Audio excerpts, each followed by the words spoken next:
ဟုတ်အားလုံးပဲမင်္ဂလာပါဒီနေ့ကတော့ဒီ CC ရဲ့ Care Program ရဲ့ဒီ schedule အတိုင်းပဲပေါ့နော်တပတ်အပတ်စဉ်ဒီsenior တွေကသူတို့ရဲ့ experience တွေ knowledge တွေကို share ပေးတဲ့ section ပေါ့နော်အခုဆိုရင်ဒီဟာကအရှေ့တစ်ပတ်တွေမှာကတော့စင်ကာပူတို့တခြားစင်ကာပူမှာရှိတဲ့တခြား engineering sector တို့ accounting sector တို့ကအကိုတွေအမတွေက share ပေးဖြစ်တယ်ပေါ့နော်ဒါပေမဲ့ဒီတစ်ပတ်ကတော့တခြားတစ်ပတ်တွေနဲ့မတူဘဲနဲ့ဒီမြန်တို့ကနေပြီးတော့ဒီ engineering အဲ့လို automotive sector ကပဲပေါ့နော်ဒီအကိုကကြတော့ Australia ကနေသူ့ရဲ့ဒီအလုပ်ရဖို့အတွက် Australia မှာအလုပ်ရဖို့အတွက်ဘယ်လိုမျိုးကြိုးပမ်းခဲ့လဲဘယ်လိုမျိုးစူးစမ်းခဲ့လဲဆိုတာတွေရယ်ပြီးတော့သူ့ရဲ့ကြုံတွေ့ခဲ့ရတဲ့တခြား challenge တွေဖြစ်ဖြစ်တခြား knowledge တွေဖြစ်ဖြစ်အဲ့ဒါတွေကိုဒီ CC မှာလည်းစူးစမ်းနေတဲ့လူတွေအတွက်အကိုကပြန်ပြီးတော့ share ပေးမှာပေါ့နော်ဒီကနေလည်းအားလုံးပဲတခုခု knowledge တခုခုဖြစ်ဖြစ်တခြားကိုယ့်အတွက်အကျိုးရှိရာလေးတခုခုရမယ်လို့လည်းထင်တယ်ပေါ့နော်အဲအကြောင်းမလို့ဒီဟာလေးကိုလုပ်ပေးရခြင်းဖြစ်တယ်ပေါ့နော်ဟုတ်အဲ့တော့မြန်တို့ကတော့ဒီနေ့အတွက်ဒီအကိုနဲ့host လုပ်ပေးပြီးတော့ဒီ familiar တွေကို share ပေးမှာပေါ့နော်ဒီအဲ့ဆိုရင်အခုအကိုကိုစင်မင်းကနေမှမြန်တို့တစ်ချက်familiar တွေကိုမိတ်ဆက်ပေးပါလားအကို self introduce လေးဟုတ်ကဲ့ပါအာ CCC family တွေအားလုံးမင်္ဂလာပါကျွန်တော်ကဇင်မင်းဦးပါကျွန်တော်ကဒီမန်လေးနီးပညာတက္ကသိုလ်ကနေပြီးတော့နော်ဒီ BE Mechanical အကြောင်းပြီးခဲ့တယ်ပေါ့နော်ပညာရေးအနေနဲ့ကတော့အဲ့နောက်မှာကျွန်တော်ပြီးရဲ့နောက်ကိုကျွန်တော်လည်းဒီ automotive field ကိုဝါသနာပါလို့ဒီ automotive industry ဘက်ကိုဝင်ပြီးတော့ကျွန်တော်ကဒီ automotive technician နေနဲ့ပေါ့နော်အဲ့မှာစပြီးတော့အလုပ်လုပ်ခဲ့တယ်ပေါ့အဲ့မှာကျွန်တော် local မှာက6နှစ်ခွဲလောက်အလုပ်လုပ်နေတယ်ပေါ့နော်အလုပ်လုပ်ခဲ့တယ်ပေါ့အဲ့မှာကျွန်တော်ကဘာစဖြစ်လဲဆိုတော့ကျွန်တော်ဆရာနေစော်နဲ့စတည်တယ်အဲ့တုန်းကဒီဘာတော့ဟိုဆရာကဒီ CCC မဖွင့်သေးဘူးအဲ့တော့ဆရာကဒီစင်ကာပူကနေပြီးတော့ဒီသူစင်ကာပူဘက်ကဒီ EV နဲ့ပတ်သက်တဲ့ knowledge တွေသူ sharing လုပ်ပေးမဲ့ post လေးသူက Facebook မှာတင်ထားတွေ့တော့ကျွန်တော်အဲ့မှာသူ found ဖြစ်ရတယ်အဲ့မှာကျွန်တော် found ဖြစ်တယ်အဲ့မှာကိုနေဆရာနေစော်တို့နဲ့စတည်ရပေါ့နော်အဲ့တော့ CC ကမဖွင့်သေးဘူးဒါဆရာနေစော်နဲ့စပြီးတော့ကျွန်တော်ဒီ connection စဖြစ်ခဲ့တဲ့ဟိုပါပေါ့နောက်ကြတော့ကျွန်တော် ICCC ဒီဆွ join ဖြစ်တာက2024နှစ်လပိုင်း2024နှစ်လပိုင်းမှာကျွန်တော်ကမန္တလေးဘက်ပေါ့နော်ကျွန်တော်က MDY SCCB 40မှာမန္တလေးဘက်မှာကျွန်တော်စ join တာကျွန်တော်အဲ Sunday ပေါ့ Sunday ဘက်မှာအဲ့မှာကအဲ့တော့teacher ခင်မိုးနဲ့ဒီဆရာနေစောရဲ့ညီမနဲ့ပေါ့နော်သူနှစ်ယောက်ဖွင့်တာပေါ့မန္တလေးမှာပေါ့ကျွန်တော်လည်းအဲ့တော့ကန်ကောင်းတာပေါ့မန္တလေးမှာအဲ့လိုကျွန်တော်လည်းတက်ပြီးတော့အဲ့မန္တလေးကပိတ်သွားပြီးတော့ရန်ကုန်ပြောင်းသွားပေါ့နော်အဲ့တော့ကျွန်တော်အဲ့လိုပေါ့နော်အဲ့ဆရာနေစောနဲ့စတည်ခဲ့တယ်ကျွန်တော်နောက်ကြအဲ့2024ဖေဖော်ဝါရီမှာ CCB ကိုစ join ဖြစ်တယ်ဟုတ်တော့ကျွန်တော်အဲ့တော့လည်းဒီ overseas ကို try ဖို့တော့လုပ်တော့ဒီဆရာနေစောနဲ့အဲ့တော့စတည်နေအဲ့တော့ CC ကမဖွင့်သေးတော့ဆရာနေစော knowledge sharing လေးတွေသူစင်ကာပူကနေပတ်စင်လုပ်ပေးနေတာလေး join ဖြစ်တယ်နောက် ICCC ဖွင့်တော့အဲ့မှာCCC ကိုကျွန်တော် join ဖြစ်တယ်ပေါ့နော်ဟုတ်ကျွန်တော် brief introduction ကတော့ဟုတ်တယ်လောက်ပါပဲကျေးဇူးပါအကိုကအဲ့ဆိုရင် automotive sector မှာပေါ့နော်အခုကဟုတ်တယ်ကျွန်မတချို့ကလည်းဒီ automotive ကဒီ engine automotive ကဒီဘာလို့ဒီဟိုဟာ position တွေအများကြီးရှိတယ်သူ engineering automotive engineering sector လို့လည်းတချို့ကပြောကြတယ်ပေါ့နော်ဒါပေမဲ့သူကခုန position ပေါ်လဲ position တွေကအများကြီးရှိတော့ကြတော့လေ automotive ကလည်းဒီ engineering sector တွေမှာပါတယ်ဘယ်လိုပြောမယ်ဆိုလို့ရှိရင်လေဟုတ်အဲ့ဆိုအကိုအဲ့ဒီ Australia ရောက်တာရောကြာသွားပြီလားအကိုအခုတက်နှစ်ခွဲလောက်ရှိသွားပြီတစ်နှစ်ခွဲဟုတ်တစ်နှစ်ခွဲလောက်အကိုအဲ့ဆိုအကိုအလုံးလျှောက်တဲ့အချိန်အကိုကရန်ကုန်ကပဲလျှောက်လိုက်တာနော်မဟုတ်ဘူးမန္တလေးကမန်လေး sorry မဟုတ်မြန်မာဘူးပြည်ကပဲလျှောက်လိုက်တာနော်မမြန်မာပြည်ကပဲန္တလေးကလျှောက်လိုက်တာဆိုတော့အကိုကဘယ်လောက်လောက်အဲ့ဒီကြာသွားလဲအကိုအချိန်တိုင်းတာနေနဲ့ချိန်တိုင်းတာနေဆိုကျွန်တော်ကအဲ February ပေါ့အတိအကျပြောမယ်2024 February မှာစကြွတယ်အဲ့တော့လည်းတစ်ပတ်ပဲပေါ့တစ်ပတ်ပဲဆိုတော့ဟမ်ကျွန်တော်လည်းအလုပ်တစ်ဖက်နဲ့ဆိုတော့ဟုတ်2024 February နဲ့စလိုက်ကျွန်တော်2024 April မှာကျွန်တော်ကဟိုဟာစရတယ် offer စရတယ်ဒီ Aussie ကနေလေ Aussie ကနေ offer စရအဲ့တော့ကကျွန်တော်ကဂျားထဲမှာကဒီအကုန်လျှောက်တာပေါ့နော် LinkedIn တို့ဒီ Job Street Indeed တခြားဒီ website တွေကရှာတာတွေပေါ့ဒီ Job Honey Technique တွေအစုံသုံးပြီးတော့ အကုန်လုံး try နေတာပေါ့ကျွန်တော်၄လပိုင်းမှာစရတာ၄လပိုင်းမှာ job offer စရတယ် LinkedIn ကနေရတယ်ဒီ Australia Aussie recruiter ကနေမှတစ်ဆင့်ပေါ့နော်အဲ့မှာစရတာပေါ့ဒါပေမဲ့အဲ့ဒါ offer ရတော့မရှိသေးတာအလုပ်ကမရသေးဘူးအလုပ်တကယ်ရတာဟိုမှာရတာ November မှာရတာ November ကျမှရတာအဲ့ဒါကြောင့်ဘယ်17လလိုပိုင်းမှာ17လပိုင်းမှာပေါ့နော်ဒါထဲမှာ interview 3ခုဖြေရတယ်အဲနောက်ဆုံးတတိယ interview မှာကိုကအောင်ရှေ့နှစ်ခုမှာ employer ရှေ့ employer နှစ်ခုကတော့အဆင်မပြေဘူးအခုသူတို့ prefer သိမ့်မဖြစ်ဘူးအဲတော့တတိယ employer နဲ့ကြာမှာကိုကအဆင်ပြေရတယ်ဒီ interview 3ခုမြောက်ကြာမှာကိုကအောင်အဲဆို2လပိုင်းကစားလိုက်တာပေါ့ဒီ17လပိုင်းမှာရတယ်ပေါ့ဘယ်လိုပြောမလဲဆိုတိတိကျပြောမယ်ဆို17လပိုင်းမှာကိုလှုပ်ရှားရဟုတ်ဆိုအခု၄လပိုင်း offer ဆိုတာကကြတော့ဒီ company မဟုတ်ဘဲနဲ့တခြား company တွေရဲ့ offer ရတာအဲ့လိုမျိုးလား၄လပိုင်းမှာတော့မဟုတ်တော့ recruiter ကိုကပြောဖို့တစ်ချက်လို့တာသူကဒီ company ဓာတ်ရိုက် offer မဟုတ် recruiter offer လုပ်တာဩသူကဒီအခုတီးစားတော့ကဒီ recruiter တယောက်ကဒီတယောက်ကိုထားပါတော့ညီမပဲဖြစ်ဖြစ်ကိုပဲဖြစ်သူက offer လာပေးရဆိုရင်သူကအလုပ်ရဖို့ရတယ်တော့90ကနေ80ရာခိုင်နှုန်းတီးကြရပေါ့နော်100ရာခိုင်နှုန်းမဟုတ်ဘူးဆိုတော့သူက totally prefer ဖြစ်လို့ totally prefer ဖြစ်တဲ့လူမှတော့ offer လာပေးရ recruiter offer ပေါ့ recruiter ကနေ offer လာပေးရဆိုတော့သူကသဘောကျလို့ပေါ့နော်သဘောကျပြီးတော့သူကသက်ဆိုင်ရာသူနဲ့ related ဖြစ်နေတဲ့ employer တွေနဲ့အကူနဲ့ကိုသူက like ချိန်ပြီးဒါကြားထဲမှာတော့ကိုကတော့ကြိုးစားရတာပေါ့ကြိုးစားပြီးတော့ဒီ interview တွေဖြေရတယ်နောက်ကျသူတို့ပေးတဲ့မေးခွန်းတွေဖြေရတယ်နောက်ကျသူတို့ရဲ့ requirement တွေကိုနဲ့ဝင်အောင်လုပ်ရတယ်ပေါ့နော်အဲ့တော့ရှိအောင်၃ခုပေါ့၃ခုမြောက်ကြမှာကိုအောင်တယ်ရှင်းနှစ်ခုတော့မအောင်ဟုတ်အဲ့ဆိုအဲ့ဂျားထဲမှာလည်းအကိုကရှောက်နေရတာပဲပေါ့နော်ဒီ၄လကြားပိုင်း ထဲမှာလ offer ည်းရှောက်နေတာရပြီးတော့လည်းဂျားထဲမှာလည်းဆက်ရှောက်နေရတယ်ပေါ့ရှောက်တယ်ဟိုကတော့ကလည်းစင်ကာပူကနေလည်းရတယ်စင်ကာပူကနေကကြတော့သူကဒီဒီ permanent resident လားဆိုပြီးတော့ပြောတာ permanent resident မဟုတ်ဘူးဆိုရင်တော့သူတို့မခေါ်သေးဘူးပေါ့နော် permanent resident ဆိုရင်တော့မင်းကိုငါတို့ခေါ်ချင်တယ်ပေါ့နော်စင်ကာပူကနေလည်းရတယ်ဟုတ်ဗီဇာစင်အခက်ခဲကာပူကနေပေါ့နော်စင်ကာပူမှာကျတော့ဟုတ်တယ်ဟုတ်အဲ့ဆိုအကို၄လကနေ17လဆိုတော့ကျတော့နည်းနည်းတော့အချိန်လေးတစ်ခုတော့ယူလိုက်ရတယ်နော်ဟုတ်9လလောက်ပေါ့ဟုတ်9လလောက်တော့ယူလိုက်ရတယ်အဲ့ဆိုအကိုအဲ့9လမှာရောဟိုစိတ်တွေရောဘလို့ပြင်ဆင်လိုက်လဲပေါ့အလုံးလျှောက်တဲ့တစ်ပိုင်းပြင်ဆင်တာရောစိတ်ပိုင်းဆိုင်ရာတွေရောဘလို့ပြင်ဆင်လဲပေါ့နှစ်ခုအဲ့တော့ကဒီအကိုကဒီအရင်ကအလုံးမလျှောက်ခင်တည်းကကိုကမနက်ကမနက်9နာရီသူအများတန်းထိုင်ကိုအာလီဘာတင်မှာပါတယ်မနက်9နာရီအများတန်းထိုင်ကျင်ရှိတော့ဒီ CC join ဖြစ်တာလည်းပါတော့အဲ့ကိုကမနက်စောစောဆိုရင်အလုပ်သွားပြီးတော့အလုပ်ထိုင်လျှောက်နေပြီအကိုကလေအလုပ်တွေမစသေးရင်ဆိုလို့ရှိရင်လေအလုပ်တွေထိုင်လျှောက်နေပြီအလုပ်တွေထိုင်လျှောက်တယ် live ကြည့်တယ်ပေါ့နော် JD တွေ live ဖတ်တယ်အကိုကလို့အကိုအဲ့တော့ကြာအကိုကတွေ့ရမလျှောက်ဘူးအခု JD နဲ့အခုဒီ qualification နဲ့ကိုက်တဲ့ဟာတွေကွာအသေးစားအသေးစိတ် live ဖတ်တာ live ဖတ်ပြီးမှကိုက်ညီတဲ့ဟာမှာရှောက်တာအခုလို့အခုဒီ approach လုပ်ခဲ့တဲ့စနစ်ကအဲ့လိုပေါ့နော်ဘယ်လိုမျိုးဒီ automotive technician ခေါ်တယ်ဆိုပြီးတော့အဲ့လိုကိုကတော့ဒီတွေ့ရဲ့ဒီပေါ်ပါပေါ့ vacancy တိုင်းကိုတော့မလျှောက်ခဲ့ဘူးjob history ရဲ့ JD တွေ live ဖတ်တယ် duty and responsibility live ဖတ်တယ်ကိုနဲ့ကိုက်ညီတဲ့ဟာကြမှာကိုကအဲ့လိုရှောက်တာဟိုအဲ့ဆို professional ပဲပြီးတော့စိတ်ပိုင်းဆိုင်ရာတွေရောအကိုကြားထဲမှာဒီ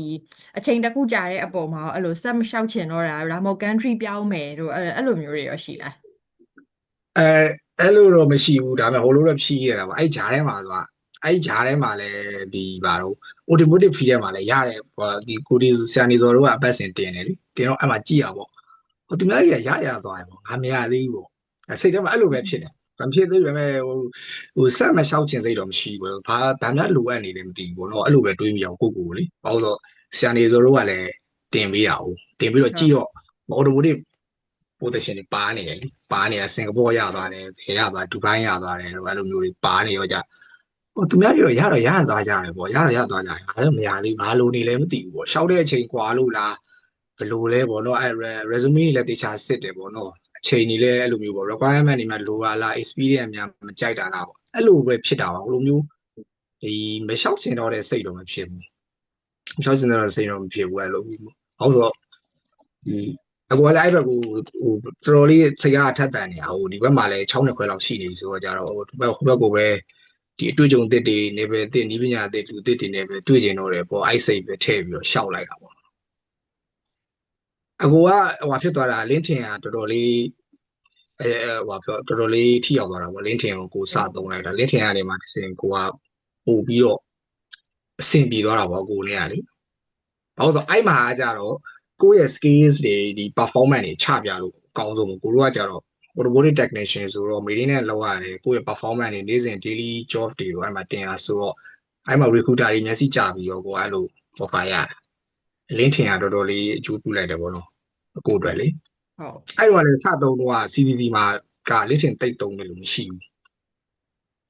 အကိုကစသုံးတော့လေအကိုကစသုံးတော့လေ like connect လုပ်ဖို့ကလည်းမြန်မာတွေမရှိဘူးအဲ့တော့အခုစသုံးတော့လေအဲ့တော့အခုအကောင့်ထဲမှာဆိုလို့ရှိရင်မြန်မာနိုင်ငံခြားလူတွေကြီးပဲနိုင်ငံခြားလူတွေကြီးပဲအခုတည်းကလည်းမြန်မာတွေဆိုလို့ရှိရင်ရောက်20လောက်ရှိမယ်30လောက်မရှိတော့ကျန်တာလူတွေကနိုင်ငံခြားလူတွေများကွာဟုတ်အဲ့2024နော်2024တော့တိတ်မရှိဘူးဟုတ်ကိုလိုက်ရှာတယ်တက်ကသက်ဆိုင်ရာပေါ့ Technological University Mentalist လိုက်ရှာမရှိဘူးဟာရှိရောလေမရှိရောလေအဲကိုနဲ့သက်ဆိုင်တဲ့ဒီ position နဲ့ပတ်သက်တဲ့လူတွေလိုက်ပြီး connect လိုက်လို့အဲ့မှာတဖြည်းဖြည်းများလာတာပေါ့ကို connection က450ဝန်းကျင်ရှိတယ် connection ကလည်းအရေးတော့ကြီးရယ်နော် connection အရေးကြီးရယ်သူက connection နဲ့အညီပြီးတော့ဒီ opportunity ကပေါ်လာဒီ recruiter တွေကလည်း connection နဲ့အညီပေါ်လာကိုကလိုက် connect လုပ်ဆရာလို့သူတို့ကလာလိုက် connect လုပ်တာတော့အဲ့လိုမျိုးလို့ offer လုပ်တာတော့ဖြစ်တာအဲ့ဆိုအကို language ပိုင်းနေရောအကိုဘယ်လိုမျိုးပြင်သွားသေးလဲ language ကတော့ဒီကနဦးနေရတော့ဆရာနေတော်တို့ဒီ interview practice တွေပဲကိုကပြင်တာပါဟုတ်အဲ့ဒါအဓိကထားပြင်တယ်နောက်ရကိုကလည်းဒီ YouTube ကနေလည်းဒီ interview နဲ့ပတ်သက်တဲ့ဒီ video တွေလည်းကြည့်ရအောင်အဲ့လိုတွေကြည့်ပြီးတော့နောက်ပိုင်းအရန်ကြီးဟိုလိုမျိုးကြီးတော့အခုတော့တိတ်တော့ထူးထူးကြီးမရှိခဲ့ဘူးပေါ့ဟိုကိုကလည်းအဲ့ဒါ daily ကြည့်ပြနေတာဆိုတော့လေဒီ daily conversation တွေပါဆိုလဲဒီ video တွေကလည်းကြည့်ပြနေတာဆိုတော့လေဒီ motivational video တွေတို့ဒါတွေကအများအားဒီခေါင်းထဲမှာချို့စကလုံးနဲ့စွဲနေအောင်အဲ့လိုမျိုးကြီးဆိုရအဆင်ပြေ interview ဖြေရကြတော့လေ random ပေါ့နော်ကိုတို့ကဒီဘာမှတ်ထားရဆိုလို့ရှိရင်ဥပမာ debit ပေါက်ရွာဆက်ဆိုရင်ကိုက10ကျောင်းလောက်ကိုက memorize လုပ်ထားရဆိုအဲ့ out of 10အဲ့10ကျောင်းမှာ out of that ပေါ့အဲ့အပြင်ပါကြမှာပြောတဲ့တော့ဖြစ်သွားအဲ့လိုမျိုးကြာဒီနေ့စဉ် daily ဒီအင်္ဂလိပ်စာနဲ့ထိတွေ့နေတဲ့လူတွေတဲ့ခေါင်းထဲမှာသူအမြဲတမ်းထွက်နေအောင်အဲ့လိုမျိုး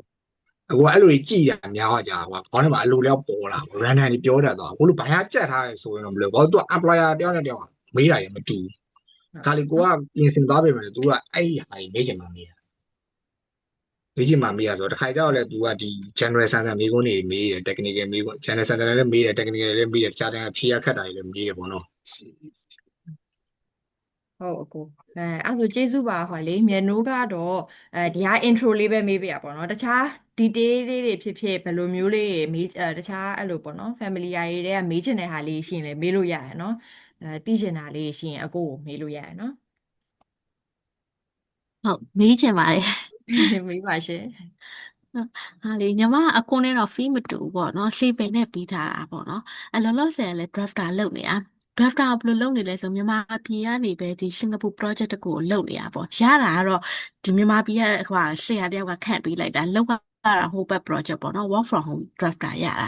တော့ညီမကအခုဒီ project ပြီးမှအဲ့ AU ဘက်က work from home drafter ကိုပဲရှောက်ချင်တာအဲ့လိုမျိုးလေးတွေကိုမြန်မာပြည်ကလှမ်းလုပ်နေတဲ့လူပါညာရှိလားပေါ့နော်အခုသိတဲ့အထဲမှာမြန်မာပြည်ကလူတွေဘာတွေကိုခန့်လားပြီးလို့ရှိရင်ဒီ payment system တွေမြန်မာပြည်ကဘဏ်တွေပိုင်းနဲ့ကိုလွှမ်းပေးမယ်ဘာညာဆိုတော့အခက်အခဲရှိလားပေါ့အဆင်ပြေလားအဲ့လိုမျိုးလေးသိချင်တာရှင့်တော့ပေးသွားတာမျိုးက3ခုပေါ့မြန်မာပြည်ကနေ try လို့ရတယ် civil drafter ပေါ့နော် civil drafter အခင်းနဲ့ structure drafter ပေါ့ဟုတ်ကိုကလက်ရှိအကြတော့ local မှာပဲပေါ့မြန်မာပြည်မှာပဲ तू ကအဲ့ဒီအဲ့အကူကခုနပြောသလိုပေါ့ဒီအဲ့ civil drafter တို့ဘာလို့ကကြာကိုတွေးပြတယ် तू ကတော်တော်များများကအဲ့ဟာတွေကလေဒီ onshore ခေါ်တာများတယ် onshore ခေါ်တယ်ဆိုတာ तू က onshore ကဒီဘာတော့ onshore ဆိုလို့ပြောလို့ရှိရင် तू apply in Australia ပေါ့ဒီ Australia မှာပဲနေထိုင်ပြီးတော့ရှိနေလူတွေပဲရှောက်လို့ရတယ် onshore ခေါ်တာ तू ညီမတို့ကျတော့ offshore ဖြစ်သွားတာပေါ့နော် offshore ဆိုတော့ကျတော့ applying outside of Australia ပေါ့ Australia ပြင်ပကနေပြီးတော့ရှောက်လို့ရတဲ့ offshore ပေါ့အဲ့တော့အဲ့ဟာတွေကကြတော့လေဝင်ကြည့်ရမှာတိလားဝင်စစ်လို့ရတဲ့ဝင်စစ်ရမှာပေါ့နော်ဒီ position တွေကဒီ onshore နဲ့ခေါ်သလား offshore နဲ့ခေါ်သလားပေါ့အဲ့ဟာတွေတစ်ချက်ကြည့်ရမယ်ဒါပေမဲ့အခုကြည့်ထားတာတွေလည်းရှိတယ်အဲ့ civil drafter တို့ဘာလို့တော်တော်များများက onshore ခေါ်တာများတယ် onshore မှာ190နဲ့ခေါ်တာများတယ် onshore ဆိုတော့じゃညီမက Aussie မှာရှိနေမှရမှာအဲ့ဒါမရှောက်လို့ရမှာ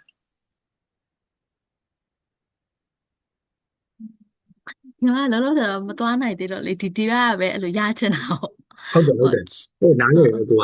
နားလေတယ်သူကအဲ့လိုရှိတယ်သူက onshore offshore ရှိတယ်သူကဒီအခုပြောနေဟောပေါ့နော်ဒီအဲ့ဟာတွေမတီးပဲနဲ့ရှောက်နေမယ်ဆိုရင်လေဟိုညီမတို့နည်းနည်းဒီဘာတော့ဒီမထီအောင်ပဲမဖြစ်မှာဆိုလို့လေအဲ့ဟာတွေတော့တီးဖို့လိုတယ်အဲ့ဟာတွေကလေအခုဒီဘာတော့ဒီ Australia government website တွေ share ထားပြီလားအဲ့ထဲမှာဝင်ကြည့်လို့ရတယ်သူ Department of Home Affairs ပေါ့နော်ဒီ Aussie ရဲ့ website အဲ့ထဲမှာအကုန်လုံးကြည့်လို့ရတယ်ခုဒီမှာရဲ့ occupation က onshore နဲ့ပါလား offshore နဲ့ပါလားဆိုတော့အဲ့မှာကြည့်လို့ရတယ်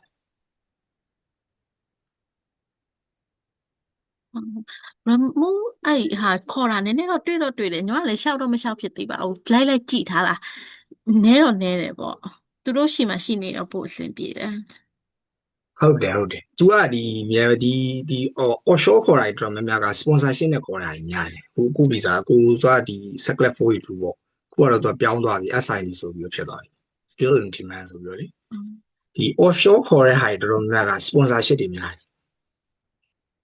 အဲ့တော့ဒီ ညီမ offshore sponsorship နဲ့ဟာ try ရ တော်တော်များများဆိုရင် offshore ဒီ occupation တွေနဲ့ပဲ try မှာအဆင်ပြေမှာတော့ onshore ခေါ်တာအဲ့ offshore မှာခေါ်တဲ့ဟာတွေကကြာနည်းနည်းဒီ programming ဘိုင်းတွေကိုလေဒီဘာတော့ consultant ဘိုင်းတွေဘိုင်းဆိုတကယ်ဘိုင်းတွေဆိုလည်းခေါ်တယ် offshore ခေါ်တယ် IT programmer တွေလို့ပါဆိုတော့ offshore ခေါ်တယ်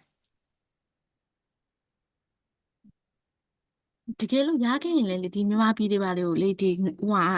လက်ဆိုင်ပဲပေးရတာလေသူတို့လွှဲစင်ကာပူဆိုတော့ဟိုဟာပေးလို့အဆင်ပြေတယ်ပေါ့နော်ဟိုဘက်တီကြတော့ဒီဘက်ကိုပေးကြတာပေါ့တထေးတွေကလွှဲလို့အဆင်ပြေလားပေါ့ ပေးပါတယ်ဒီကတော့လေဒါပေမဲ့ဒီဟို ဘာတုံးလဲမသိဘူး ဒီကဟိုဒီဘာတော့ဒီကအကိုကတော့ဒီ Commonwealth နဲ့တုံးတာဒီကတော့လေအဲ Western Union လား ဟုတ် အဲ့ဒီမြန်မာဘက်ကလေ ဟုတ် Western Union ကြားဘူးလေဟုတ် အေးအဲ့ဟာနဲ့လမ်းချိတ်လို့ရတယ် တဆင့်ပြန်လွှဲရမှာပေါ့ Western Union ရဲ့ပြီးတော့ညီမတို့ဘက်သူတို့ကတော့ Western Union ကိုလွှဲပေးတယ်ပေါ့နော်ကုမ္ပဏီဘက်ကတော့ဟုတ်ကဲ့ ကိုညီမကိုလည်းလွှဲပေးမှာညီမကိုလည်းလွှဲပေးမှာညီမကပြန်လို့ရတယ် ဟုတ်တည်အခု resume ကြလည်း CCC မှာပြင်သွား resume အတိုင်းပဲတင်လိုက်တာလားဒါမှမဟုတ် Australia format တက်ရှိသေးလား ဒီအခုက Australia format တိုင်းပဲ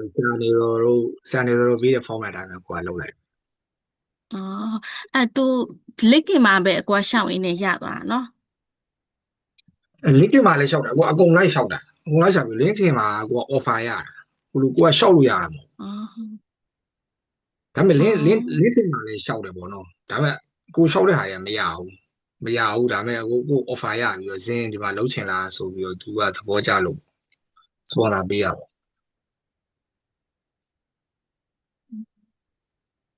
ဟုတ်ကျေးဇူးတင်ပါတယ်နော်ကိုဟုတ် အေးရတယ် ဟုတ်ကဲ့ကိုယ်ဒီချက်လောက်လည်းမင်း ရတယ်ညီမေးပါ ဟုတ်ကိုရှောက်တော့အလုပ်ရတာကြတော့အခုမြန်မာပြည်မှာကြတော့အခုလည်းဘီးနဲ့ပဲပြီးတာအခုမြန်မာပြည်ကနေရှောက်တော့ဟို Aussie မှာရတာက engineering engineer position နဲ့ရတာလား technician position နဲ့သူတို့ခေါ်တာလားပေါ့နော်နောက်တစ်ခုကအခုဒီ482ရတော့ကျွန်တော်တို့482က skill assessment တင်ရလားပေါ့ visa process ရှောက်တဲ့ခါကြရင်ပေါ့နော်နောက်တစ်ချက်ကအကိုပြောသလိုပထမအကြိမ်တွေကတော့ interview တွေရခဲ့တယ် recruiter တွေနဲ့ရတယ်အခုနောက်ဆုံးရတဲ့ဒီ offer မှာကျတော့ recruiter တွေကပဲပြန်လာဆက်သွယ်တာလား company က direct လာဆက်သွယ်တာလားပေါ့အဲ့ဒါလေးတွေဟုတ်အရင်သိကြကျေးဇူးပါကောဟုတ် ကျွန်တော်ဟိုလိုလုပ်လိုက်မယ်ကျွန်တော်တခုလိုသွားကျွန်တော်ဗီဇာအကြောင်းရှင်းပြလိုက်မယ်အဲဆိုရင် ဟုတ်ကဲ့ဟုတ်ကဲ့ တော် ကျေး တော် ဇူး လေးသဘောပေါက်လာဘာလို့လဲဆိုတာလေအဲဆိုအကူလို့သိချင်တာတွေလည်းပါသွားမှာ ဟုတ်ကဲ့ ကျွန်တော်ကဒီနေ့မေးခွန်းထဲမှာလည်းပါပြီးသားဖြစ်နေတာပေါ့နော်ကျွန်တော်ဗီဇာအကြောင်းရှင်းပြလိုက်တယ်ဆိုရင်ဒီ requirement တွေ ဒီ qualification တွေ documentation တွေဘာလို့လဲဆိုတာတစ်ခါအသိအောင်ပေါ့နော်မြန်မာပြည်ဘက်ကနေလေ ဟုတ်ကဲ့ကိုကောင်းဟုတ် ဟိုအဲ့ဟာကိုရင်ပြောလိုက်မယ်အခုမေးသွားရတဲ့နောက်ကြအခုပြောတဲ့ဟာနောက်နှစ်ခုကိုကျွန်တော်ထပ်ဖြည့်ပေးလိုက်မယ်နော် ဟုတ်ကဲ့ပါကိုရဟုတ် ကျွန်တော်ကဒီ Seclet 482ဆိုပြီးတော့ကျွန်တော် visa granted ဖြစ်တော့ရတယ်ကျွန်တော်2024ကျွန်တော် November မှာ visa granted ဖြစ်တယ်ပေါ့ဒီ Aussie ရောက်တာကတော့ December မှာရောက်တာကျွန်တော်အခုကကျွန်တော် SID ဆိုပြီးပြောင်းသွားတယ် Skill in Demand ဆိုပြီးအဲ့တော့ကျွန်တော်ရဲ့ visa sponsorship visa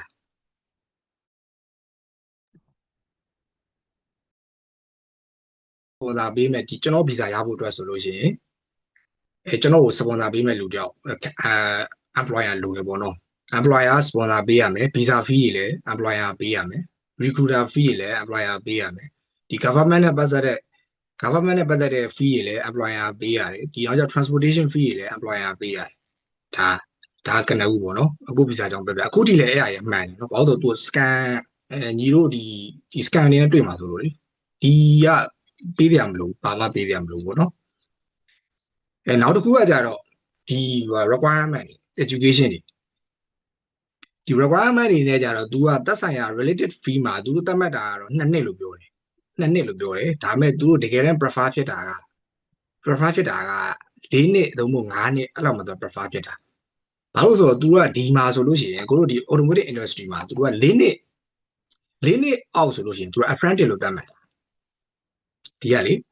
အဲ့တော့ဒီမှာ experience လည်းပါလာပြီ experience ကို तू ကတကယ်တမ်းက officially ကြေညာထားတာ2နှစ်နဲ့2နှစ်ရှိရင်ဒီဆိုတာရတယ်ပြောတာပါတကယ်တမ်း तू က4နှစ်နဲ့အထက်မှာ तू က prefer ပို့ဖြစ်တယ်ဘာလို့ဆိုတော့ Aussie မှာက4နှစ်အောက်ဆိုရင် तू က apprentice လို့ပဲသတ်မှတ်တယ်အလုပ်တင်ပေါ့နော်5နှစ်6နှစ်လောက်မှာ तू ကတကယ်တမ်းအဲ့ sponsorship ခေါ်တဲ့ visa တွေကြည့်လိုက်ရင်အနည်းဆုံး तू က5နှစ်6နှစ်9နှစ်တွေ तू ကရေးထားတယ်အဲ့သူတို့ requirement တွေမှာဒါကဒီ experience နဲ့ပတ်သက်ပြီးတော့ကိုပြောတာပေါ့နော် experience နဲ့ပတ်သက်ပြီးလိုအပ်ချက်ပေါ့နော်အခုကじゃ6နှစ်ခွဲနဲ့ရခဲ့တာအဲ့ဒါနောက်တစ်ခုကကြတော့ဒီ qualification ကသူကဒီသက်ဆိုင်ရာအလုပ်လုပ်နေတဲ့ occupation နဲ့ပတ်သက်တဲ့ qualification ရှိရမယ်ဥပမာဒီအခုထားပါတော့ညီဆိုရင်ဒီ company တစ်ခုခုမှာဒီအလုပ်လုပ်နေရဆိုလို့ရှိရင်အဲ့ညီလုပ်နေတဲ့ occupation နဲ့ပတ်သက်တဲ့ qualifying တစ်ခုခုပေါ့ဥပမာအကိုဆိုလို့ရှိရင် automotive technician အကိုက certified ဖြစ်ထားတဲ့ automotive certified ဖြစ်ထားတဲ့လက်မှတ်3ခုလောက်ရှိတယ်အခုစီမှာလေအဲ့လိုမျိုးလိုတယ်အဲ့ဟာတွေကို तू ကဒီ Aussie ကနေပြန်စစ်တယ် तू က VAT access ကနေစစ်တာ VAT access ဆိုတာ तू ကဒီညီရဲ့ qualification တွေကိုမှန်မှန်စစ်တယ်နောက်ကျသူတို့ရဲ့ Aussie criteria တွေနဲ့ကိုက်ညီမှုရှိမရှိစစ်တယ် VAT access ဆိုတာက Aussie ရဲ့ organization တစ်ခုပေါ့နော်အဲ့လိုစစ်လို့မှညီရဲ့ qualification ကအလုပ်ကိုင်နဲ့ပတ်သက်တဲ့ qualification certificate တွေကသူတို့ criteria တွေနဲ့ညီတယ်သူတို့ requirement တွေနဲ့ညီတယ်သူတို့ ਨੇ အဆင်ပြေရဆိုလို့ရှိရင်ခုနပြောတဲ့ skill assessment ဖြည့်ကြမလို့အဲ့တော့အကူကလည်းအဲ့ဟာကိုဖြည့်အကူကအဲ့ဟာတွေအကုန်လုံးကိုက်ညီရတယ်အကူ skill assessment မဖြည့်ခဲ့ရဘူးဒါအကူအကြောင်းလည်းတစ်ခါပဲပါသွားပါတော့အဲ့တော့ခုနညီပေးတဲ့မိကွန်းထဲမှာ skill assessment ဒါဆိုသဘောပေါက်လာမှာနော် skill assessment ကသူကအဲ့ဟာတွေနဲ့ကြည့်တယ် VAT access ကဆုံးဖြတ်တယ်အဲ့တော့ဒီကိုကဒီဘက်ကိုရှောက်တယ်ဆိုလို့ရှိရင်ဒီလက်မှတ်တွေတေချာပြင်ဆင်ထားပါပေါ့နော်တေချာလေးတင်ထားပါပေါ့နော်အဲသူတို့စီပြရမယ်ပေါ့နော်ဒါ qualification နဲ့ပတ်သက်တဲ့ဟာပေါ့နောက်တစ်ခုကကြတော့ဒီ English proficiency ဆိုတာကသူကဒီကိုလာလို့ရှိရင် IELTS PTE လိုတယ်ပေါ့နော် January အပြင်ပေါ့ဒါလိုတယ်ပေါ့နော်ဒါပေမဲ့တခုရှိတာဒီ sponsorship နဲ့ခေါ်တဲ့ဟာတွေမှာလေဒီအကိုလို့ဆိုလို့ရှိရင်ထားပါ university student တယောက်အနေနဲ့အတွက်ဆိုလို့ရှိရင်ဒီ sponsorship နဲ့အခုလိုမျိုးလာလုပ်တယ်ဆိုလို့ရှိရင် तू ကဒီ university မှာအင်္ဂလိပ်စာသင်ခဲ့ကြောင်းထောက်ခံစာပေါ့နော်ဒီအင်္ဂလိပ်စာ department ကနေပြီးတော့ထောက်ခံစာရယ်အင်္ဂလိပ်စာအမှတ်စင်းရယ်အခုလို့ဆိုရင် TU က9နှစ်ပေါ့အဲ့နှစ်ခုပါတယ်ဆိုလို့ရှိရင် PTE တို့ IELTS ဆိုတာဖြည့်ရမလို့ဒါ English proficiency နဲ့ပတ်သက်တဲ့လိုအပ်ချက်ကိုပြောပြရအောင်ဒါပေမဲ့ချွင်းချက်အနေနဲ့အဲ့ဟာအများအားမမှန်ဘူး employer ပေါ်မှာမူတည်တယ်တချို့ employer တွေက sponsorship နဲ့ခေါ်တော်ညာလဲသူက PTE ဖြည့်ခိုင်းတယ်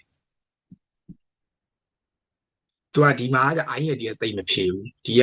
Aussie က PTE ကိုသူကပို့ပြီး prefer ဖြစ်တယ်အဲ့တော့ခုနပြောသလိုဒါဒီ English proficiency လည်းဒါပါသွားပြီเนาะဒီ visa requirement ထဲမှာလိုတယ်အဲ့ခုနအကူပြောတဲ့ဟာရှိထားလို့ရှိရင်တချို့ employer တွေကဖြေစရာမလိုဘူးတချို့ employer တွေကအဲ့ဟာတွေရှိမရှိသူက PTE ဖြေဖို့ဖြေရမယ်ဆိုရင် employer တွေရှိတယ်အခုလို့ဆို automotive industry ထဲမှာ automotive industry ထဲမှာသူရှိနေပေမဲ့လည်း employer ကွဲလို့ရှိရင်ဒါတွေကကွဲပြားဒီ၃မျိုးပေါ့နော်အဲ့တော့ခုနပြောသလိုအဲ့၃မျိုးနဲ့ညီက match ဖြစ်တယ်ဆိုလို့ရှိရင်အဲ့ sponsorship ရနိုင်တယ်ဒီဘက်ကနေပြီးတော့လေ ဟုတ်ကျေးဇူးပါ အဲ့ဒါအကိုဗီဇာပေါ့နော်အကိုဗီဇာကဒါညီကိုလည်း try လို့ရတယ်မြန်မာပြည်ဘက်ကနေလည်း try လို့ရတယ်ပေါ့နော်ဒါ offshore ဗီဇာတွေမှာပါတယ်ပေါ့နော်offshore ဗီဇာတွေမှာပါတယ်ပေါ့အခုလာညီမေးသွားတဲ့မြေခွန်းထဲမှာတစ်ခုပါသေးတယ်ဒီ recruiter ကဟိုဖြစ်တာလား company ကဆက်သွယ်လာတာမဟုတ်ဘူးအခုက recruiter နဲ့ recruiter ကဆက်သွယ်အကိုကကြတော့ recruiter ကအကိုဘာသဘောကျသွားလဲမသိဘူးသူ Aussie သားကြီးသူ Brisbane မှာနေရAussie သားကြီးကအခုဘာသဘောကျသွားလဲမသိဘူး तू ကချိတ်ပေးရအကိုကရှာကြမလို့အကိုကဆိုအဲ့ပထမနှစ်ခုပထမ interview နှစ်ခုဒီထားပါတော့မရတော့ဘူးနည်းနည်းလေးစိတ်ကအော်ဟိုငါများဒီအာရှရှေ့အောင်အာရှသားမျိုးများမကြိုက်လို့လားပေါ့ဘာလားပေါ့အဲ့လိုမျိုးထင်ခဲ့မိတာပေါ့နော်ဒါပေမဲ့တက်တစ်ခုကြတော့အဆင်ပြေသွားပေါ့သူတို့ကပဲပြန်ချိတ်ပေးတာပေါ့နော်သူတို့ကပဲပြန်ချိတ်ပေးအကိုကမရှာဘူးဟဲ့လားညီမေးတဲ့မိကွန်းထဲမှာပါသွားပြီအဲ့တော့ညီတို့လည်း try လို့ရတယ်ဒီ482က482ကမြန်မာပြည်ဘက်ကနေ try လို့ရတယ်ပေါ့နော်ဒီ offshore ပေါ့မြန်မာပြည်ဆိုတာတဲ့ဒီ offshore try လို့ရတဲ့ visa တွေမှာပါတယ်ပေါ့482ကလေအဲ့နောက်တစ်ခုရှိတယ်အဲ့482ကဒီ automotive ဒီ technician မှမဟုတ်ဘူး482 try လို့ရတယ် offshore try လို့ရတဲ့ position တွေကဟိုကိုလို့ဆို automotive technician ပါတယ် chef တွေပါတယ်ဟောကြ nurse တွေပါတယ်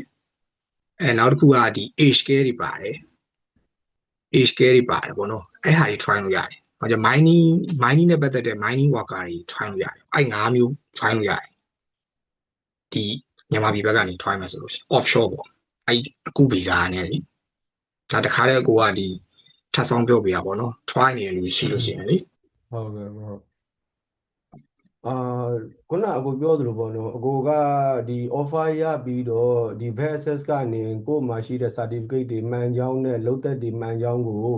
Australia မှာစစ်တဲ့ VSS ဘာညာကတော့ဒါ skill assessment ပဲရောက်သွားတာပေါ့နော်ဆိုတော့အဲ့ဒီအပိုင်းမှာအကိုအနေနဲ့စစ်ဖို့လိုလိုက်သေးလားအကိုကပြောတာမလိုလိုက်ဘူးလို့ပြောလိုက်ရမှာမသိဘူးနော် skill assessment မလုပ်လိုက်ရဘူးပေါ့နော်မလုပ်လိုက်အောင်သူကစစ်ပေးတာသူတို့ကစစ်ပေးပြီးတော့သူတို့ကဒီ approve ပေးတယ်ပေါ့နော်ကိုယ့်ရဲ့ qualification ဘယ်လောက်ဆောင်လိုက်ရလဲလို့ကိုအဲ့ကောင်စစ်ပေးတာမဆောင်ရအောင်အရင်မဆောင်အောင်ခဏအဲ့ဒါလည်း recruiter ကလုပ်ပေးရအကိုကမလုပ်အောင်ဟုတ်ကဲ့ဟုတ်သူကဒီတခုရှိရညီတို့အဲ့အရာကြီးကြတော့လေဒီ sponsorship နဲ့တွားတဲ့ visa ကြီးစိတ်မှုကြမလို့ဘာလို့ဆို sponsorship နဲ့တွားပြီဆိုကြတော့ recruiter ကဂျားတွေကပါဖို့ပါလာဟုတ်ကဲ့ဟုတ်သူတို့ကလုပ်ပေးရဟုတ်ကဲ့တချို့ကကြတော့လေဟိုကုမ္ပဏီတွေကအဲ့လိုသူတို့ကိုယ်ပိုင်ချိတ်ထားတဲ့ agent တွေခွေတာရှိတယ်ပေါ့နော်တချို့ကကြတော့လေအဲ့လိုကုမ္ပဏီကဓာတ်တဲ့ view တာတွေရှိတယ်ကျွန်တော်ကဒီလိုကျွန်တော်ကလည်းစင်ကာပူမှာလုပ်နေတာ10နှစ်လောက်ရှိပြီရှောက်နေတယ်အော်စီကို interview လည်းရတယ်ခက်တာက2ခု3ခုလောက်တော့ရတယ်အဆင်မပြေသေးဘူးဖြစ်နေတာပေါ့နော်နောက်ပိုင်းကျတော့သူတို့ကဘယ်လောက်တောင်မေးလဲဆို visa process ကကိုယ်လိုလည်းမေးတော့ကိုတီးရတဲ့လောက်ကတော့တချို့က1 to 3 month ကိုကပြောတော့တချို့ကလည်းအဲ့လောက်ဒီမစောင့်နိုင်ဘူးပေါ့နော်အဲ့လိုလေးတွေကတ်တေးလေးတွေလွဲနေလို့ကျွန်တော်လည်းရှောက်နေတာဟုတ်ကဲ့အဲ့ကြောင့်တစ်ချက်မေးကြည့်တာကျွန်တော်က PD တွေလည်းပြီးကျွန်တော်လည်း budget ကျွန်တော်လည်း BE engineer နဲ့ပဲပြီးတာကျွန်တော် electronic ဘိုင်းနဲ့ပြီးတာဒါပေမဲ့ကျွန်တော်ဒီမှာကစင်ကာပူမှာ mechanical and electrical နဲ့ကျွန်တော်လုပ်နေတာ M&E ဘိုင်းပေါ့နော်ဆိုတော့ဟုတ်ကဲ့အဲ့လိုမျိုးရှာနေတာဆိုတော့အဲ့ဒါလေးတစ်ချက်သိကျွန်တော်ကွာဟိုအခုတော့ဟို visa 482ရှောက်လိုက်တော့ဘယ်လောက်စောင့်လိုက်ရလဲလို့ကို2လ3လလောက်မှာ approve ဖြစ်လာအခုက2ပတ်နဲ့ approve ဖြစ်လာ visa မြန်လာပေါ့ကိုဟုတ်ကောင်းတယ်အခုက2ပတ်နဲ့ဖြစ်တာအခုလည်း unbelievable ပေါ့မယုံနိုင်ဘူးဘာလို့ဆိုတော့တော်တော်များခုနညီပြောသလိုပဲအဲ့ကောင်ကအဲ့ visa 1လ2လ3လတော့ကြာတဲ့နေတော့ဟုတ်တယ်ဟုတ်တချို့သူအဲ့တောင်ကြားတယ်အဲ့ကို occupation နဲ့ကိုလုံးသက်နဲ့သူတို့ရှိမှဘယ်လောက် demand ဖြစ်လဲဘယ်လောက်လိုအပ်နေလဲဆိုတဲ့ပုံမှာမူတည်ပြီးတယောက်နဲ့တယောက်ကအဲ့ဒီစောင့်ရတဲ့ပြီးတဲ့အတိုင်းကမကွာတယ်ပေါ့နော်တချို့ကြောင့်လည်းကံကောင်းရင်အဲ့လိုပဲကြာနေမြန်တယ်တချို့ကြောင့်လည်း within 1 month တချို့ကြောင့်လည်း1 month ကျော်လောက်နဲ့ဆိုရတယ်အဲ့လိုမျိုးလည်းရှိတော့ကျွန်တော်သိချင်တာကျွန်တော်လည်းဗာလေးဒီမြန်လိုအပ်နေလဲပေါ့နော်အဲ့ဒါလေးတစ်ချက်သိချင်တာဟုတ် ပြီးတော့ဘယ်လိုလေးတွေထပ်ပြီးတော့ပိုအဆင်ပြေအောင်လုပ်တင်လဲပေါ့အခုအနေနဲ့ဟုတ်ကျွန်တော်တို့ကလေဒီဘက်ကအတွေ့အကြုံနဲ့ဆိုလို့ရှိရင်ဗာလေးတွေလိုအပ်မလဲပေါ့အဲ့ဒါလေးတစ်ချက်လောက်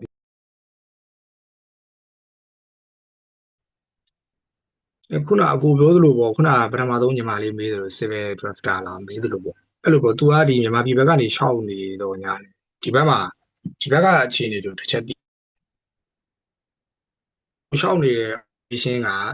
Aussie က onshore နဲ့ခေါ်တဲ့ position လား offshore နဲ့ခေါ်တဲ့ position လားဆိုသိဖို့လိုတယ် ဟုတ်ကဲ့ကျွန်တော်ကတော့ရတာကျွန်တော်လည်းရှောက်တယ်ကျွန်တော်ကလည်း LinkedIn တွေရော Seek တွေရော Indeed တွေရော Jora တွေရောအကုန်ရှောက်တာနေတိုင်းရှောက်တာကျွန်တော်ဒါပေမဲ့ကျွန်တော်ရှောက်တာတော့2လ3လလောက်ပဲရှိပါသေးတယ်အင်တာဗျူးလည်း3 4ခုလောက်ရတယ်ကွာ recruiter တွေနဲ့လည်းရတယ်ကုမ္ပဏီတိုင်းနဲ့လည်းရတယ်အဲ့လိုမျိုးတွေပြီးခဲ့တဲ့တစ်ပတ်ကမှလည်းအင်တာဗျူးတစ်ခုဖြေဖို့ကိုအချိန်လွဲသွားတာနဲ့မဖြေလိုက်ရဘူးဖြစ်သွားတယ်ကျွန်တော်ညံ့သွားတာအဲ့လိုဖြစ်သွားအင်တာဗျူးတွေကတော့မကြာခဏတော့ရနေကွာဟုတ်အဲ့လိုမျိုးဖြစ်နေPD လည်းကျွန်တော်ကတော့ပြီးထားတယ်ကွာဆိုတော့တစ်ဖက်ကလည်း migration scale migrant အပိုင်းမှာလည်းကျွန်တော်သွားနေတော့ပေါ့နော်ဒါပေမဲ့အဲ့ဒါကြတော့လည်းစောင့်ရမှာဘာညာ Y9 နေပြီးတာဒါလည်း way တွေ491နေရတော့ရှောက်ရမှာဆိုလို့ကျွန်တော်ဒီ482ကလည်းမြန်တယ်ဆိုတော့482ဘက်ကို try နေတာလုံးသက်လည်း10နှစ်လောက်ရှိတယ်ဆိုတော့တကယ်ကျွန်တော်10နှစ်တောင်ကျော်ပါတယ်73နှစ်လောက်ရှိတာဒါပေမဲ့ကျွန်တော်10နှစ်လောက်နဲ့ try တာရတယ် interview တွေကတော့ဟုတ်ကဲ့ကိုဟုတ်ဒါပေမဲ့အဓိကအဲ့ offer နဲ့ sponsor တွေမရသေးတာဖြစ်နေတာတချို့ကကြောက်လည်းအဲ့လိုနည်းနည်းမစောင့်နိုင်ဘူးဘာညာနဲ့ဆိုပြီးတော့အဲ့လိုပြိုင်မဆက်တော်တာတွေဖြစ်နေလို့ကိုဟုတ်ဆိုတော့အဲ့မှာသိကျင်တာကအဲ့ Australia ကကြတော့ကျွန်တော်တို့ engineer position နဲ့ခေါ်တာများလား technician position နဲ့ခေါ်တာများလားပေါ့ဘယ်လိုရှောက်ရင်ပို့အဆင်ပြေလဲပေါ့ဘယ်ဟာပို chance များနိုင်လဲပေါ့ခေါ်တာအကုန်ခေါ်တယ်ဒီလားဟုတ်ဒါခုနအကူပြောသလိုပဲကိုရှောက်တဲ့ occupation က onshore နဲ့ခေါ်တဲ့ occupation လား offshore နဲ့ခေါ်တဲ့ occupation လားဆိုသိဖို့လိုတယ်အဲ့မသိဘဲနဲ့ရှောက်နေမယ်ဆိုလို့ရှိရင် energy တွေ waste ဖြစ်ဒီတိုင်းနဲ့ waste ပေါ့ waste ဖြစ်သွားမှာဖြစ်တာပေါ့သိမှာအဲ့ဟာတွေကလေဒီဘာလို့ Australia government website ထဲမှာဝင်စစ်လို့ရတယ်မသိလားဟုတ်ကဲ့ဟုတ်ဒီဘောကညီကိုဆိုရင်ထားပါတော့ electrician ဟုတ်ကဲ့ကိုဟုတ် for example ပေါ့ electrician ဆိုလို့ရှိရင်အဲ့မှာ तू က electrician နဲ့ရှောက်ချင်တယ် best stick ဘယ်ကိုရှောက်ချင်တယ် तू ကအဲ့မှာ तू တခါပြပေးအဲ့ဆိုရင်ဒီ main ရှောက်မဲ့ position ကဒါငါတို့က onshore ခေါ်တယ် offshore ခေါ်တယ်ဒါဆိုရင် main ရှောက်လို့ရတယ်အဲ့ဆိုညီကအခုစင်ကာပူမှာဆိုတော့ကြာညီက onshore ဖြစ်နေရှောက်လို့မရဘူးညီရှောက်နေတဲ့ position ရှောက်လို့မရတာမဟုတ်ဘူးကွာညီကအဲ့ chance မရှိတော့ဘူးကွာညီကရှောက်တော့ရှောက်နေပြီပဲဒီဘက်ကလည်းအဲ့ဟာတွေကသူတို့အကြောင်းမျိုးတခု reason ပေးမှာပဲကွာ quota ပြည့်နေလို့တခုမခေါ်တော့တာလို့လူရသွားတာလို့သူတို့ပြောမှာတကယ်တမ်းခုနကပြောအဲ့ onshore offshore တွေချုံပေါ့ onshore offshore တွေဒီ point တွေပေါ့နော် point တွေချုံလို့ပေါ့ဟုတ်ကဲ့အဲ့နော်အဲ့ဟာတွေဒီမှာအဆင်ပြေပါလေအဲ့ဟာတွေမသိဘူးဆိုရင်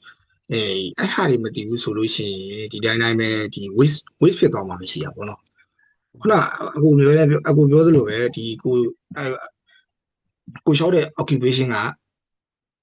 onshore လား offshore လားသိရမယ်နောက်တစ်ခုရှိတာကိုရှောက်တဲ့အဲ့ occupation က sponsorship နဲ့ခေါ်တဲ့ဟာလားသိရမယ်နောက်တစ်ခုကကြတော့ကိုရှောက်တဲ့ occupation က point ကိုအခြေခံတဲ့ occupation လားဆိုတော့သိရမယ် the point based တွေရှိတယ်ဥပမာ190တို့491တို့ပါ point based တွေအဲ့လိုမျိုးပေါ့နော်သူခေါ်တာခေါ်တယ်ဒါပေမဲ့အဲ့ဟာတွေအကုန်လုံး match ဖြစ်နေမှာရမှာအဲ့ဟာတွေအကုန်လုံး match ဖြစ်နေမှာဒီညီတို့ကဒီအလုပ်ရနိုင်မှာပေါ့နော်အဲ့ criteria တွေနဲ့အကုန်ညီးနေမှာရမှာအခုပြောနေတာကို scale migration PR visa way တွေပြောရလားဟုတ်ကဲ့ဟုတ်ဒီရပါတော့ scale nominated 190တို့ scale 1 regional 491တို့လေသူကဘာလို့အကုန်ပြောရအောင်ဆိုတော့ကြတချို့ occupation တွေကကြတော့အဲ့ visa တွေနဲ့ပဲခေါ်တာဟုတ်အခုပြောတာရှင်းလားသဘောပေါက်တယ်မလားဟုတ်ကဲ့ဟုတ်အဲ့ကြောင့်မလို့လေဒီကိုယ့်ရဲ့ occupation ကဟိုလိုလွယ်လွယ်ပြောမယ်ဆိုရင်ဘယ် visa နဲ့ခေါ်နေလဲဆိုတာသိဖို့လိုတယ်နောက်တစ်ခုရှိတာ onshore လား offshore လားသိဖို့လိုတယ်နောက်တစ်ခုကကြတော့ point point နဲ့ခေါ်တဲ့ visa လားဆိုတော့သိရမယ်နောက်တစ်ခုကကြတော့ဒါ sponsorship နဲ့ခေါ်တဲ့ visa လားဆိုတော့သိရမယ်အဲ့ဒီ၄မျိုးသိမှရမှာအဲ့၄မျိုးက match ဖြစ်နေမှာရမှာညီဆိုလို့ရှိရင်လည်းအခု experience 10နှစ်ကျော်နေပြီ qualification တွေလည်းအကုန်လုံးရှိနေပြီဘာလို့မရအောင်ဆိုခုနကပြောအဲ့ criteria တွေနဲ့မညီဘူးဖြစ်နေလို့ ဟုတ် ညီကထားပါတော့ညီက point နဲ့ခေါ်နေတဲ့ visa တခုကိုညီက sponsorship ပုံစံနဲ့ try နေတယ်လို့ဖြစ်နေတယ်သဘောတရားတစ်ခုပဲပြပါသိတယ် ဟုတ် သိတယ်အဲ့တော့ညီကအခုဒီ point နဲ့ခေါ်တဲ့ visa ဟိုမှာ190 OC က190ကြီးနဲ့ခေါ်နေရကွာ electrician ကိုအဲ့ဒါကိုညီကဒီတိုင်း sponsorship visa ကိုရှောက်တဲ့ပုံစံမျိုးနဲ့ try နေရင်မရဘူးလေ အခုဟာက interview ရတာတော့မဟုတ်ဘူးကွာဒီမှာ interview ကရတယ် interview လုံးဝမရတာမဟုတ် interview ကရတယ်ရပြီးတော့ကို interview ကိုတစ်ချိန်လောက်ပဲဖြေရတယ်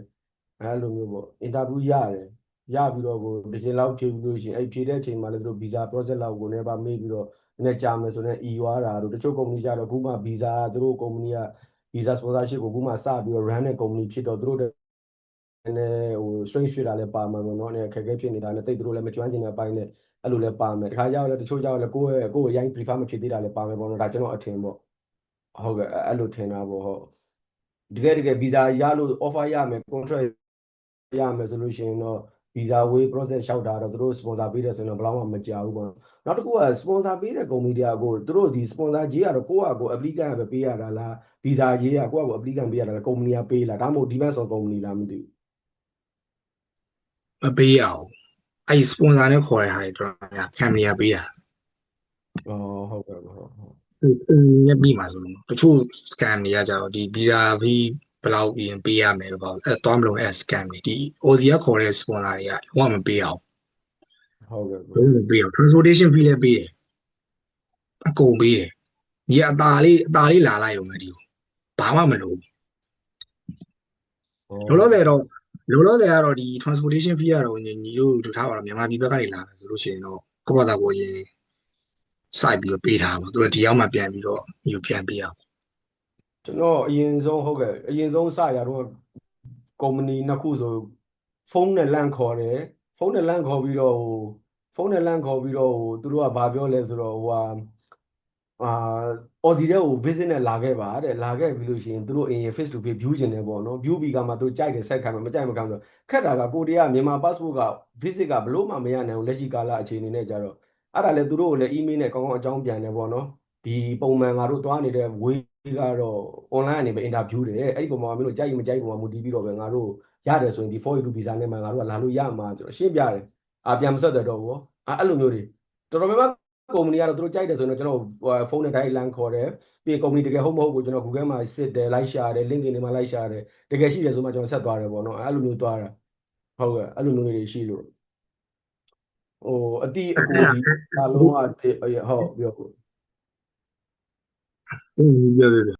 ရတယ်ကိုပြောဟုတ်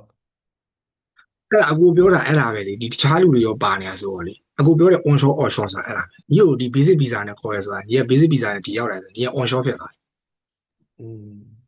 ယ်ဒါတခြားလူတွေအတွက်ရောဒါဖြည့်ပြီးသားဖြစ်သွားပါတခြားလူတွေအတွက်လည်းဒါစဉ်းစားစရာဖြစ်သွားသူတို့ကကြတော့အကူတို့စီက passport ကဒီကိုလေ visit လာဖို့အဆင်ပြေမပြေဆိုတော့သူကတချို့မသိနိုင်ဘူးလေအကူတို့ရဲ့အခြေအနေတွေလာလူတိုင်းမသိနိုင်ဘူးလေ country တိုင်းလည်းမသိနိုင်ဘူး employer တိုင်းလည်းမသိနိုင်ဘူးအဲ့ကြောင့်မို့ညီကိုသူကဒီကိုလာခဲ့ပါလားလို့ခေါ်တယ်။ဘာလို့ဆိုညီကဒီကိုလာခဲ့လို့ရှိရင် onshore ဖြစ်သွားပြီ။ onshore ဖြစ်သွားတာဖြစ်တဲ့အတွက်ညီလျှောက်နေတဲ့ position ညီလျှောက်နေတဲ့ position ရဖို့ကဒါရတိုင်းတော့များတာ။ဘာလို့ onshore ဆိုရင်မဖြစ်နိုင်ဘူးလေ။အဲ့ကြောင့်မို့ဒီတခြားလူတွေအတွက်ရောကိုကဒီတခါတည်းပဲအဖြေလေးပါတော့အောင်လို့ပေါ့ကိုပြောတဲ့၄ချက်ကအခု criteria တွေညီနေမှအဆင်ပြေမှာ။အဲ့ဟာတွေအကုန်လုံးကဒီ Department of Home Affairs ထဲမှာဝင်စစ်လို့ရတယ်။ဒါမှမဟုတ်လို့ရှိရင်လည်း LinkedIn သုံးတဲ့လူတွေပါတော်တော်များများဆိုလို့ရှိရင် migration lawyer တွေကို follow လုပ် like connect လုပ်အဲ့ migration lawyer တွေကတင်ပေးတယ်မတင်ထားတယ်ကွာသိလားသူ state ပေါ်မှာမူတည်ပြီးတော့ဒီအကိုတို့ဒီလူဒီအများဆုံး state ဆို New South Wales ဆို Sydney Victoria State ဆိုရင် Melbourne အခုနေတဲ့ Queensland ဆိုရင် Brisbane အဲ့တော့ဘာပြောချင်အောင်ဆို သူရဲ့ state ပေါ်မှာမူတည်ပြီးတော့အဲ့ migration lawyer တွေကဒီလာတော့ဒီ state ကဒီ possession တွေဘယ်နှစ်ယောက်ခေါ်တယ်ဆိုတော့တင်ပေးပြီလားအဲ့တော့ LinkedIn သုံးတဲ့လူတွေတို့ပါဆိုလို့ရှိရင် migration lawyer တွေကိုလိုက်ပြီးတော့ connect လုပ်သူကတင်ထားတယ်အဲ့လိုတင်လို့ရှိရင်ဗာသိနိုင်လို့ဆိုတော့အဲ့ဒီထဲမှာကို occupation ပါလာတော့ကြည့်လို့ရကို occupation onshore လား offshore လား point နဲ့ခေါ်တဲ့ visa လားအဲ့မှာတစ်ခါစစ်လို့ရသူအဲ့မှာ point တွေရောတစ်ခါရေးထားတယ် table တွေနဲ့ point ဘယ်နဲ့ point သူတို့ electrician ဆိုလို့ရှိရင် point ရလေ90နဲ့110လောက်ရမှာအဲ့ဒါမှလေ90ကနေ110ချာမှရမှာ electrical နဲ့ပတ်သက်တာဆိုလို့ရှိရင်လေ ဟုတ်အဲ scale migration way တွေဟုတ်တယ်ကိုဟုတ်ပြီးတော့တနေ့နဲ့တနေ့လည်းအမှန်နဲ့မတူပြီးတော့သူတို့ကလိုတဲ့ state တွေမှာလိုက်ချပေးတာပုံတွေတတ်မှတ်လို့မရဘူးပေါ့နော်ကျွန်တော်သိရတဲ့လောက်ကပိုင်ဘိုင်ဒေးတော့အတွက်လို့မရဘူးကိုယ့်ဘက်ကအမှတ်လုံးနိုင်တာတော့အမှတ်အများဆုံးရနိုင်လေ90 100ကျော်လောက်ရနိုင်လေတော့စောင်းလို့ရတယ်ဒါတော့အဲ့ဒါမျိုးတွေကဘလူပြန်နေကြတာ scale migration way မှာတစ်ကမ္ဘာလုံးကဝိုင်းရှောက်နေကြတာတိုးနေကြတာတပုံကြီးပေါ့နော်အဲ့ဒါကတော့အချိန်စောင့်ရ competitive ဖြစ်တယ်လို့ competitive ဖြစ်တယ် စောင့်ရလို့ကျွန်တော်အဲ့ဒါကိုလည်းသိမစောင့်ခြင်းလို့ Foy 2ကနေမြန်နေဆိုတော့ offer ရတာနဲ့တန်းပြီး visa တင်ပြီးတော့ approve ဖြစ်တာနဲ့လာလို့ရတယ်ဟိုတစ်ခုလောက်လေးကိုသိချင်တာဟိုကအကိုလည်းဒီမြန်မာပြည်မှာ engineer position နဲ့ပဲလုပ်ပြီးတော့ကျွန်တော်တို့ Australia မှာရတော့ဒီ automotive technician position နဲ့ရတာလား engineer position နဲ့ပဲရတာလားလို့ technician နဲ့ကို technician နဲ့ရ ဟုတ်ကဲ့ရှောက်တော့လေအကို technician position နဲ့ပဲရှောက်လိုက်တာဟိုကလာခေါ်တာနော် recruiter ဟိုက offer လာပေးတာဟုတ်တယ်အကိုရဲ့ profession လည်းဒီအကိုက engineer ဖြစ်ပေမဲ့ကိုက technician လုပ်ခဲ့တာကိုကြောင်းပြီးတော့ပဲလေဟုတ်ကဲ့အဲ့ဒါဆိုတော့စာရွက်စာတမ်းပိုင်းကြတော့ကိုကမြန်မာပြည်မှာကျတော့ engineer contract ဘာညာ paper တွေနဲ့ကြတော့လေဟိုဘက်က technician position ကိုစစ်တဲ့အခါကျတော့ရတယ် legally ဖြစ်တယ်ပေါ့နော်အဲ့လိုမျိုးပေါ့အဲ့ဒါတော့ညီလုပ်ခဲ့တဲ့ company ပေါ်မှာမူတည်တာပေါ့အဲ့တော့ဒီတခြားလူတွေအတွက်ရောတခါလေးဖြည့်ပြီးသားဖြစ်အောင်အဲ့ကြောင့်မလို့ तू ကဒီလေဒီ Aussie ဘက်ကို try မယ်ဆို documentation ကတအားအရေးကြီးတယ် documentation တွေတခြားစုံနေလောက်တာပါဒီသက်ဆိုင်ရာ qualification တွေတခြားလေး collect လုပ်တာပေါ့နော်အဲ့နောက်တစ်ခုရှိတာက employment letter ပေါ့နော်အဲ့ဟာပြင်တော့ဆိုအကူတော်တော်လေးတိုင်ပတ်လိုက်တယ် employment letter ကတော့အဲ့တခြားလူတွေအတွက်လည်းတခါလေးအဲ့ပြောပြီးသားဖြစ်သွားအောင်လို့ဒီ Aussie ဘက်ကို try နေဆိုရင် employment letter ကိုလည်းတခြားလေးပြင်ဆင်တာအခုတို့ကအခုမြန်မာပြည်ဘက်ကကအလုပ်ခံနေဆိုလို့ရှိရင်တို့ပုံမှန်တိုင်းဆိုလို့ရှိရင်ဟိုကထားတော့ vacancy ပဲဝင်ဒါ generally အဖြစ်ဆိုရင်မောင်ဘယ်သူကိုမင်းဆောင်မတရနိုင်ဘယ်သူဘယ်ဟာတို့နဲ့လာတာဘယ်လောက်နဲ့လက်ခတ်လိုက်တီးဆိုအောက်ကနေမှ managing director ဘာညာ CEO လက်မှတ်ထိုးနေဆိုအဲ့လိုလေးစာရွက်လေးပေးရကွာပေးမှာလုံငယ်လေးရပေးရကွာဟုတ်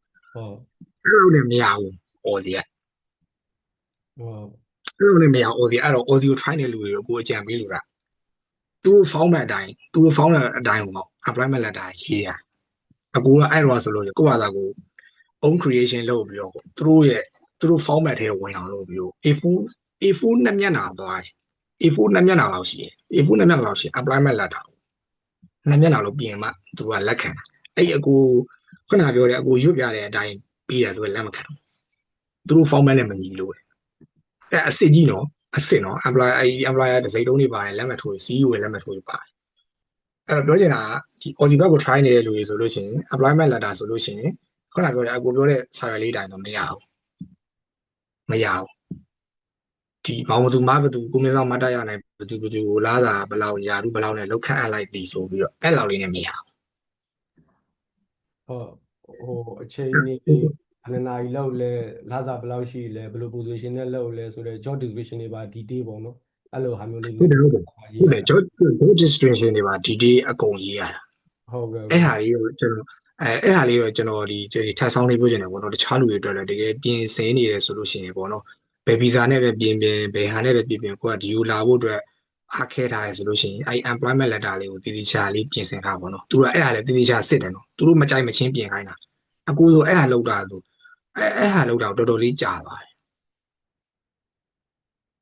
သူ A4 နဲ့မျက်နှာဆိုတွေးကြည့်ရတယ်သူပုံမှန်တိုင်းဆိုဒီမြန်မာပြည် format နဲ့ကွဲထွက်နေတော့တရားမြန်မာပြည် format နဲ့ကွဲထွက်နေတော့သူကအခုဒီဘက် employer ဘက်ပြောတော့ကြတော့လေ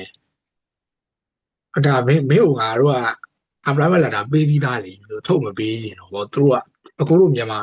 အခုတို့ဒီမြန်မာ format နဲ့ကြတော့ပြီးသွားပြီဟုတ်တယ်မလားဟုတ်တယ်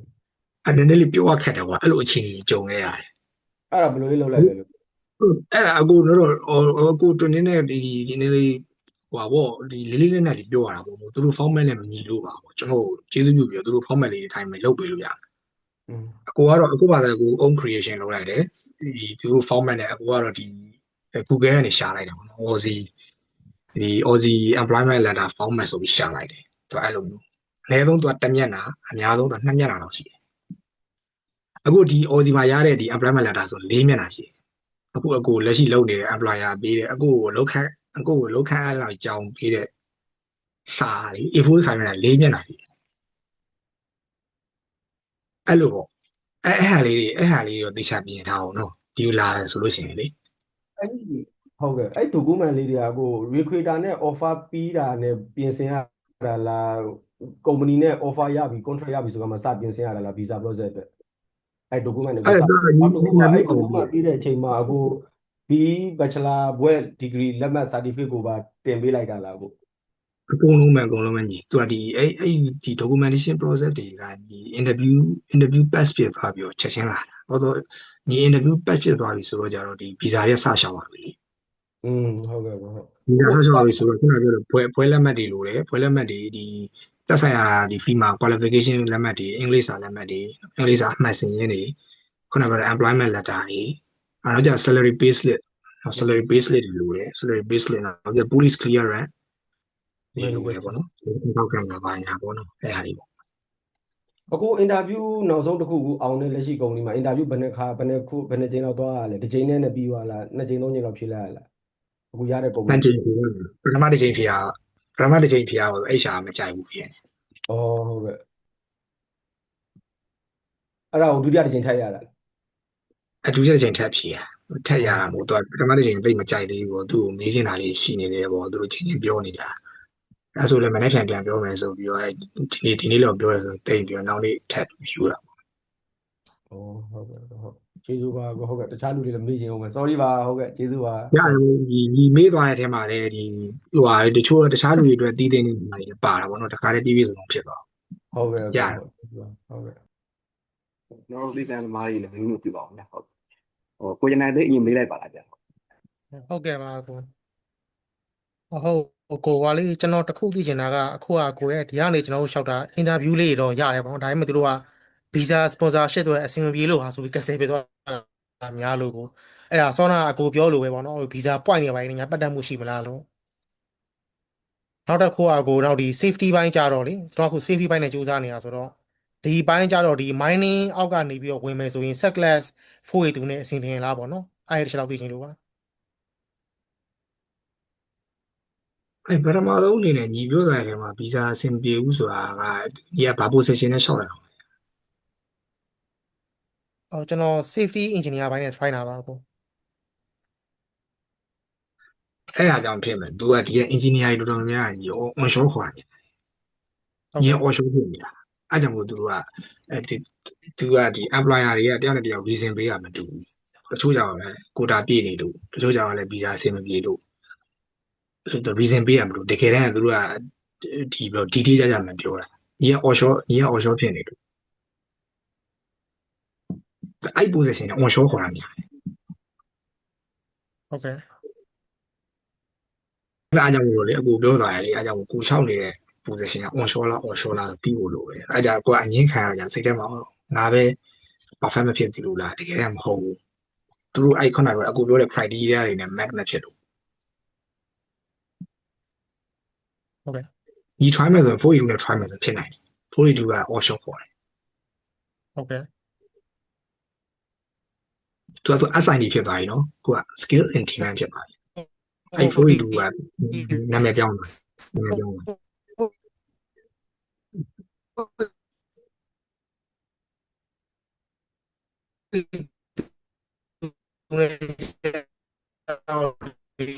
safety fee မိုင်းအောက်ကပဲရမယ်နော် သူ့ဘက်ကဆိုင်မကောင်းတယ်ကျွန်တော်သိမကြောက်ဘူးဟိုတခြားလူတွေကြားလာမသိ မကြားရဘူးလိုင်းမကောင်းဘူး ကြားရအောင်ဖြစ်နေရရကိုသူရင်အရင်မေးလိုက်ပါလားပြီးမှကိုရနိုင်စီပြန်လာလိုက် ဟုတ်ကဲ့ဗျဟုတ်ကျေးဇူးပါဗျကိုစမင်းဟုတ်မင်္ဂလာပါဗျဟုတ်မှတွေ့ရပါ ဟုတ် ကျွန် ဟု တော် တ် က ကိုတွေ့မ နှစ် င်္ဂ ခု လာပါ လုံးတော့မေးမယ်ဗျဟုတ်ကျွန်တော် question ကိုလေshort to the fine ဖြည့်ပေးလို့ရပါတယ်ဟုတ်တချို့ဟာတွေလည်းရှင်းမှာကာမဖြစ်သွားပြီပေါ့နော်ရှေ့အဆိုတွေမေးသွားတာဆိုတော့အဆင်ပြေပါတယ်ကျွန်တော်လည်း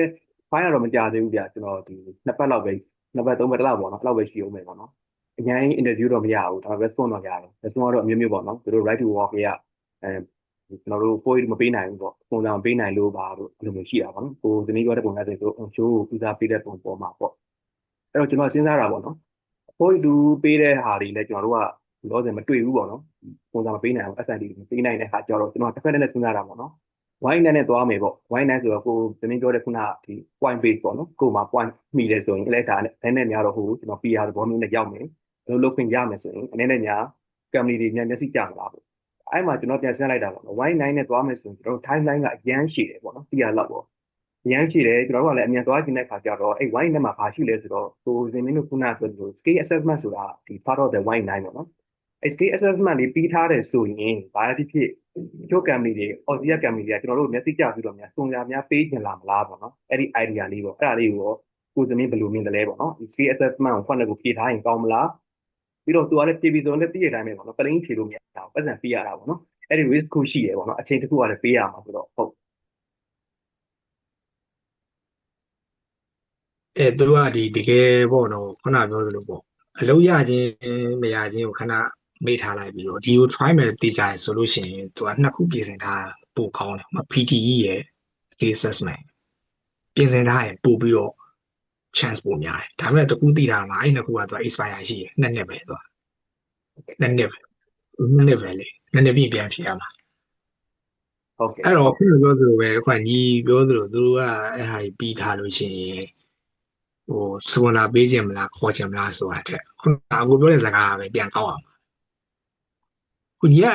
အခုအညီဟွာဒီ position လေးတစ်ချက်လောက်သိပြရတယ်ဟောညီဘယ် position ဟုတ် နဲ့ ကဲ့ try ဗျ နေလဲ ကျွန်တော်ကလည်း engineer ဘက်ကို try နေတာပေါ့ technician ဘက်ကိုကနည်းတယ်ပေါ့ကျွန်တော်ကဒီ solar ဘက်ကိုဦးစားပေးပေါ့နော် solar bus EV ရတယ်ပေါ့နော်ဟုတ်ကဲ့အဲ့ဘက်ကိုသွား solar ဟွာပေါ့ solar engineer လား ဟုတ်တယ်ဟုတ် engineer position ကြောက်တဲ့ခါကျတော့ response လည်းနည်းတယ်ဒါပေမဲ့ကျွန်တော်တို့ဒီ installer တို့ technician ဘိုင်းသွားရင်တော့ response ကလည်းများတယ်ပေါ့နော် seek မှာလည်း view ပိုတက်တယ်လို့ကျွန်တော်တို့ခံစားရတယ်ပေါ့နော်ဟုတ်နှစ်ခုလုံးတော့သွားတယ်ပေါ့နော်ရောက်ရင်ပြီးရောပေါ့ဗျာဟိုရောက်မှပဲကိုယ့်အနေနဲ့ပြန် try မယ်ဆိုတဲ့ idea လေးပေါ့ သူကခုနပြောလို့ပေါ့ခုနညီပြောသလိုပဲပေါ့နော်ဒီအခုညီ try နေတဲ့အဲ့ဒီလေ engineer position တော်တော်များတယ် onshore ခေါ်တာများတယ် ဟုတ်ကဲ့ onshore ခေါ်တာများတယ်အဲ့ဒါကြောင့်ဖြစ်မှာ ဟုတ်ကဲ့ by the way onshore ဆိုတာဒီသူတို့စီမှာ right to work ရှိပြီးသားကိုပြောရလားသူတို့ in country ထဲမှာရောက်ပြီးသားကိုပြောရလားမသိဘူးသူက onshore ဆိုတာသူကအခြေအနေတစ်ခုပေါ့ထားပါတော့ညီဆိုရင်ထားပါ solar engineer ထားပါတော့သူကဒီ Sydney ကခေါ်တယ်အမှတော့ position ဆိုပြီးရေးထားတယ်ဇာတ်လေးတွေထွက်တယ်အဲ့အောက်မှာဘာတော့ onshore ပါတယ်သူအဲ့အတိတ်ပဲဒီ onshore ဆိုတဲ့ Australia ထဲမှာလက်ရှိ Aussie ထဲမှာလက်ရှိနေထိုင်ပြီးတော့ရောက်ရှိနေတယ်လို့ရှောက်လို့ရတယ်အဲ့တော့ onshore ဆိုတဲ့နေရာလေးအဲ့ကြောင့်မလို့ဟိုညီလေးမေးတော့ဟိုရှေ့ညီလေးနဲ့ကိုနဲ့ကြာလေးပြောတဲ့ဒုတိယပြောင်းညီလေးမေးတော့apply ကငါတို့စီကို business နဲ့လာပါလားငါတို့နည်းနည်းချင်းတဲ့စကားပြောမယ်ဆိုတော့သူကအဲ့ညီကိုအဲ့ညီလေးကိုသူ onshore ပြောင်းလုပ်လိုက်တယ်အဲ့ကြတော့ညီဒီကို live ခါကျညီ onshore ဖြစ်သွားတယ်အဲ့သဘောတည်းဟုတ်ကဲ့ဆိုရင်အဲ့ဒီဟာကတနည်းတော့ ဟုတ်ကဲ့ ခေါင်းကိုက်စားကောင်းတယ်ပေါ့နော်နည်းနည်းတော့ခေါင်းကိုက်စားကောင်းတယ်ပေါ့နော်ခေါင်းတော့မကိုက်နိုင်ဘူးသူကဒါပေမဲ့အဲ့ဟာတွေလည်းတိမှရမှာပေါ့နော်ဒီဘာလို့ခုနပြောဆိုကို occupation က onshore ခေါ်နေတာ offshore ခေါ်နေတာပေါ့အဲ့ဟာမတိဘဲနဲ့ try နေဆိုရင်ခုနပြောသလိုပေါ့ကို confidence ကျလာမယ်ငါပဲ skill မပြေလို့လားငါရဲ့ qualification မပြေလို့လားလုံးသက်ပဲမကြိုက်လို့လားပေါ့နော်ကိုယ့်ဘာကိုတန်တရားတွေ doubt ဖြစ်လာမယ်ပေါ့နော်ကိုပေါ့နော်တကယ်တမ်းအဲ့လိုမဟုတ်ဘူးခုနကကိုပြောသလိုပဲသူတို့ criteria တွေနဲ့မညီလို့သူအဲ့လိုမျိုးပေါ့ငင်းလာရပေါ့နော်အဲ့ဒီသဘောမျိုး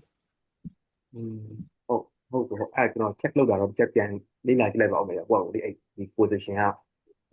သူ sigma ကကျတော့အဲ့လိုခွဲလို့တန်းမရဘူးထင်နော်အဲ့ကိုဇင်းင်းပြောသလိုသူတို့ offer ရဲ့ site ထဲကိုပြန်သွားရမယ်ထင်နော်ဟုတ်လားအဲ့ဒီ position ကဟိုဥတည်လာတယ်ဟုတ်ကဲ့ ဟုတ်တယ်အခုတခြားလူတွေအတွက်ပါတခါရေးဖြေပေးလိုက်မယ် तू က ဟုတ် state လူဒီများတဲ့ state တွေပေါ့လူဒီများတဲ့ state တွေသူခုနကပြောသလို New South Wales ဆိုရင်သူကဒီ Sydney ရှိတဲ့ state နောက်ကြတော့ Victoria Melbourne ရှိတဲ့ state နောက်ကြတော့ Western Australia တော်တော်များများသိရ Perth တို့ပါတော့လေ Perth တို့ပါတော့အခုနေတဲ့ Queensland Brisbane အဲ့ပြောချင်တာကသူကဒီ state တွေပေါ်မှာမူတည်ပြီးတော့ခေါ်တဲ့ position တွေကလည်းကွဲတယ်ပထမတစ်ချက်ပေါ့နော်ဒုတိယတစ်ချက်နေအဲ့ state ပေါ်မှာမူတည်ပြီးတော့လေသူကခေါ်တဲ့ visa တွေလည်းကွဲတယ်တတိယတစ်ချက်နေအဲ့ state ပေါ်မှာမူတည်ပြီးတော့လေအညီရဲ့ requirement တွေ qualification တွေအလက်တဲ့ကွဲတယ်မတူ state ခုနဲ့တူမတူအဲ့တော့ခုနပြောသလိုတချို့လူတွေဆိုတော့ကျွန်တော်က Sydney ဘက်လောက်ချင်တာကျွန်တော်က Melbourne မှာလောက်ချင်တာကျွန်တော်က Perth မှာလောက်ချင်တာကျွန်တော်က Canberra မှာလောက်ချင်တာရတယ်လို့လို့ရဒါပေမဲ့တခုတည်တာဟိုကကိုလုံးချင်တဲ့ position ဒီအဲ့ဒီ state တွေကတကယ်ခေါ်မခေါ်ပြီးဖို့လို့မခေါ်တာကြီးကိုသွားရှောင်နေလို့ရှိရင်သူတို့ဘက်ကအကြောင်းပြချက်တစ်ခုခုပြီးပြီးတော့ကိုယ်ပြန်ပြီးတော့ညင်းလိုက်မှာအဲ့ဒါကခုနပြောသလိုဘယ်လိုသိလို့ရလဲအဲ့ Department of Home Affairs မှာဝင်ကြည့်လို့မကြည့်ချင်ဘူးဆိုလို့ရှိရင် migration lawyer တွေကိုလိုက်ပြီးတော့ connect လုပ်သူကတင်ပေးတယ် ဟုတ်ကဲ့နားနားလေး migration lawyer ကိုသူကဒီရဆိုလို့ရှိရင်ဥပမာဒီ Victoria Sydney ကခေါ်တယ်ဆိုဒီလိုတီးပဲလေးနဲ့အဲ့မှာတော့ migration lawyer တင်ပေးတယ်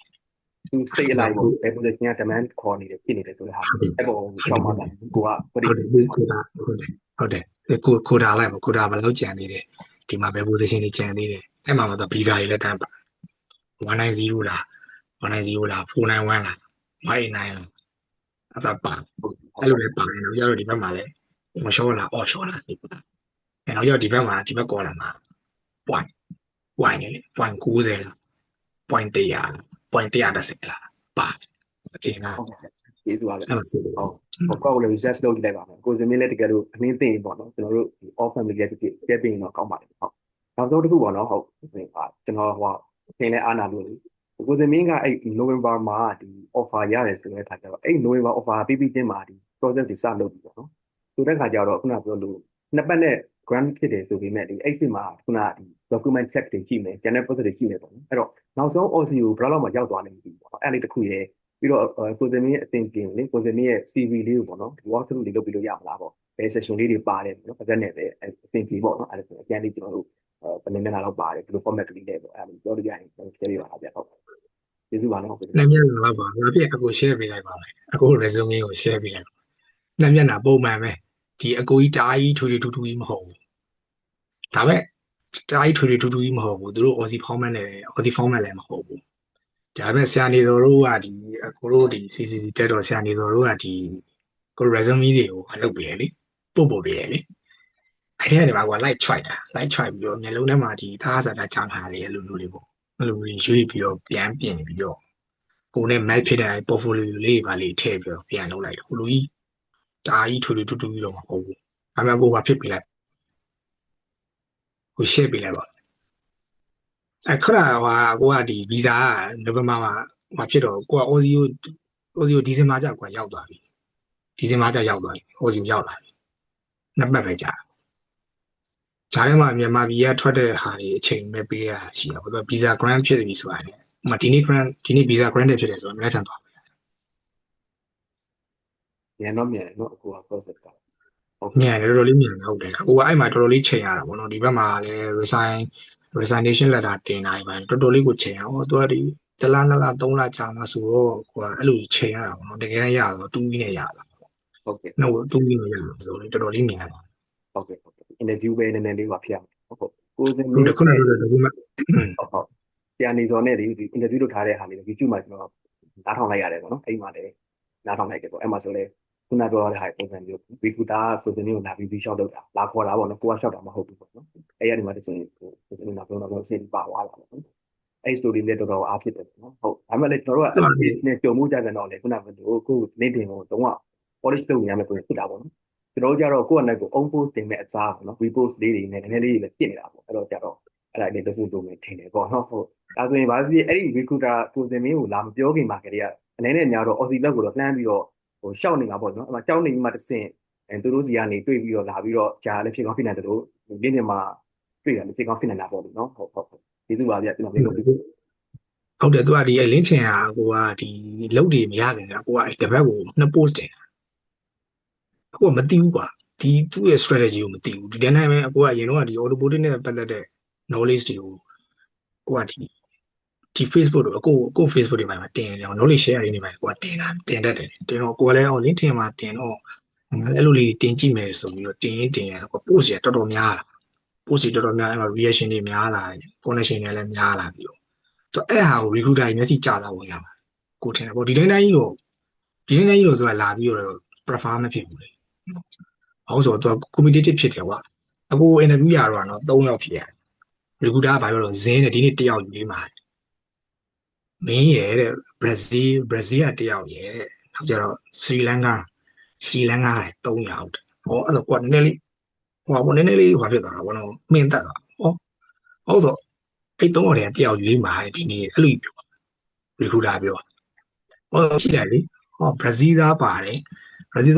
Sri Lanka ပါတယ်ဒီပါတယ်ဆိုဒါကိုယ့်ထက် demand ဖြစ်တဲ့ပုံမှန်ဆို demand ဖြစ်နေတဲ့ country တွေလေဟောနည်းနည်းလေးကိုကနည်းနည်းလေးဟိုဖြစ်တာပေါ့နော်စိတ်ထဲမှာတော့ဟောငါ့ကိုရွေးမှရွေးရမလားအဲ့ဒါပေမဲ့ finally နောက်ဆုံးကျတော့သူရွေးသွားတယ်နည်းနည်းလေးဒီ 482 ကလည်းလွယ်မရောင်နဲ့ဆို competitive ဖြစ်တယ်ပြန်ဆိုင်နေတယ်ပေါ့တော့နိုင်ငံအစုံပဲကိုတို့လောက်ထဲမှာဆိုရင် Brazil ပါတယ်အိန္ဒိယပါတယ် Sri Lanka ပါတယ်အော်ဒီသားတွေပါတယ်အာဂျင်တီးနားပါတယ်နိုင်ငံတော်တော်ကိုစုံတယ်ဗီယက်နမ်ပါတယ်ဖိလစ်ပီနိုတွေပါတယ်အကုန်လုံးကဒီကိုလာတာဖြစ်ပေမဲ့ကိုယ့်ရဲ့ local မှာကျတော့တကယ်ဘယ်လိုပြောလဲဒိတ်ကြီးပဲကွာသိရမှာဟိုလိုမျိုးခက်ဆန်ပြောအောင်လဲဆိုတော့သိရမှာသွား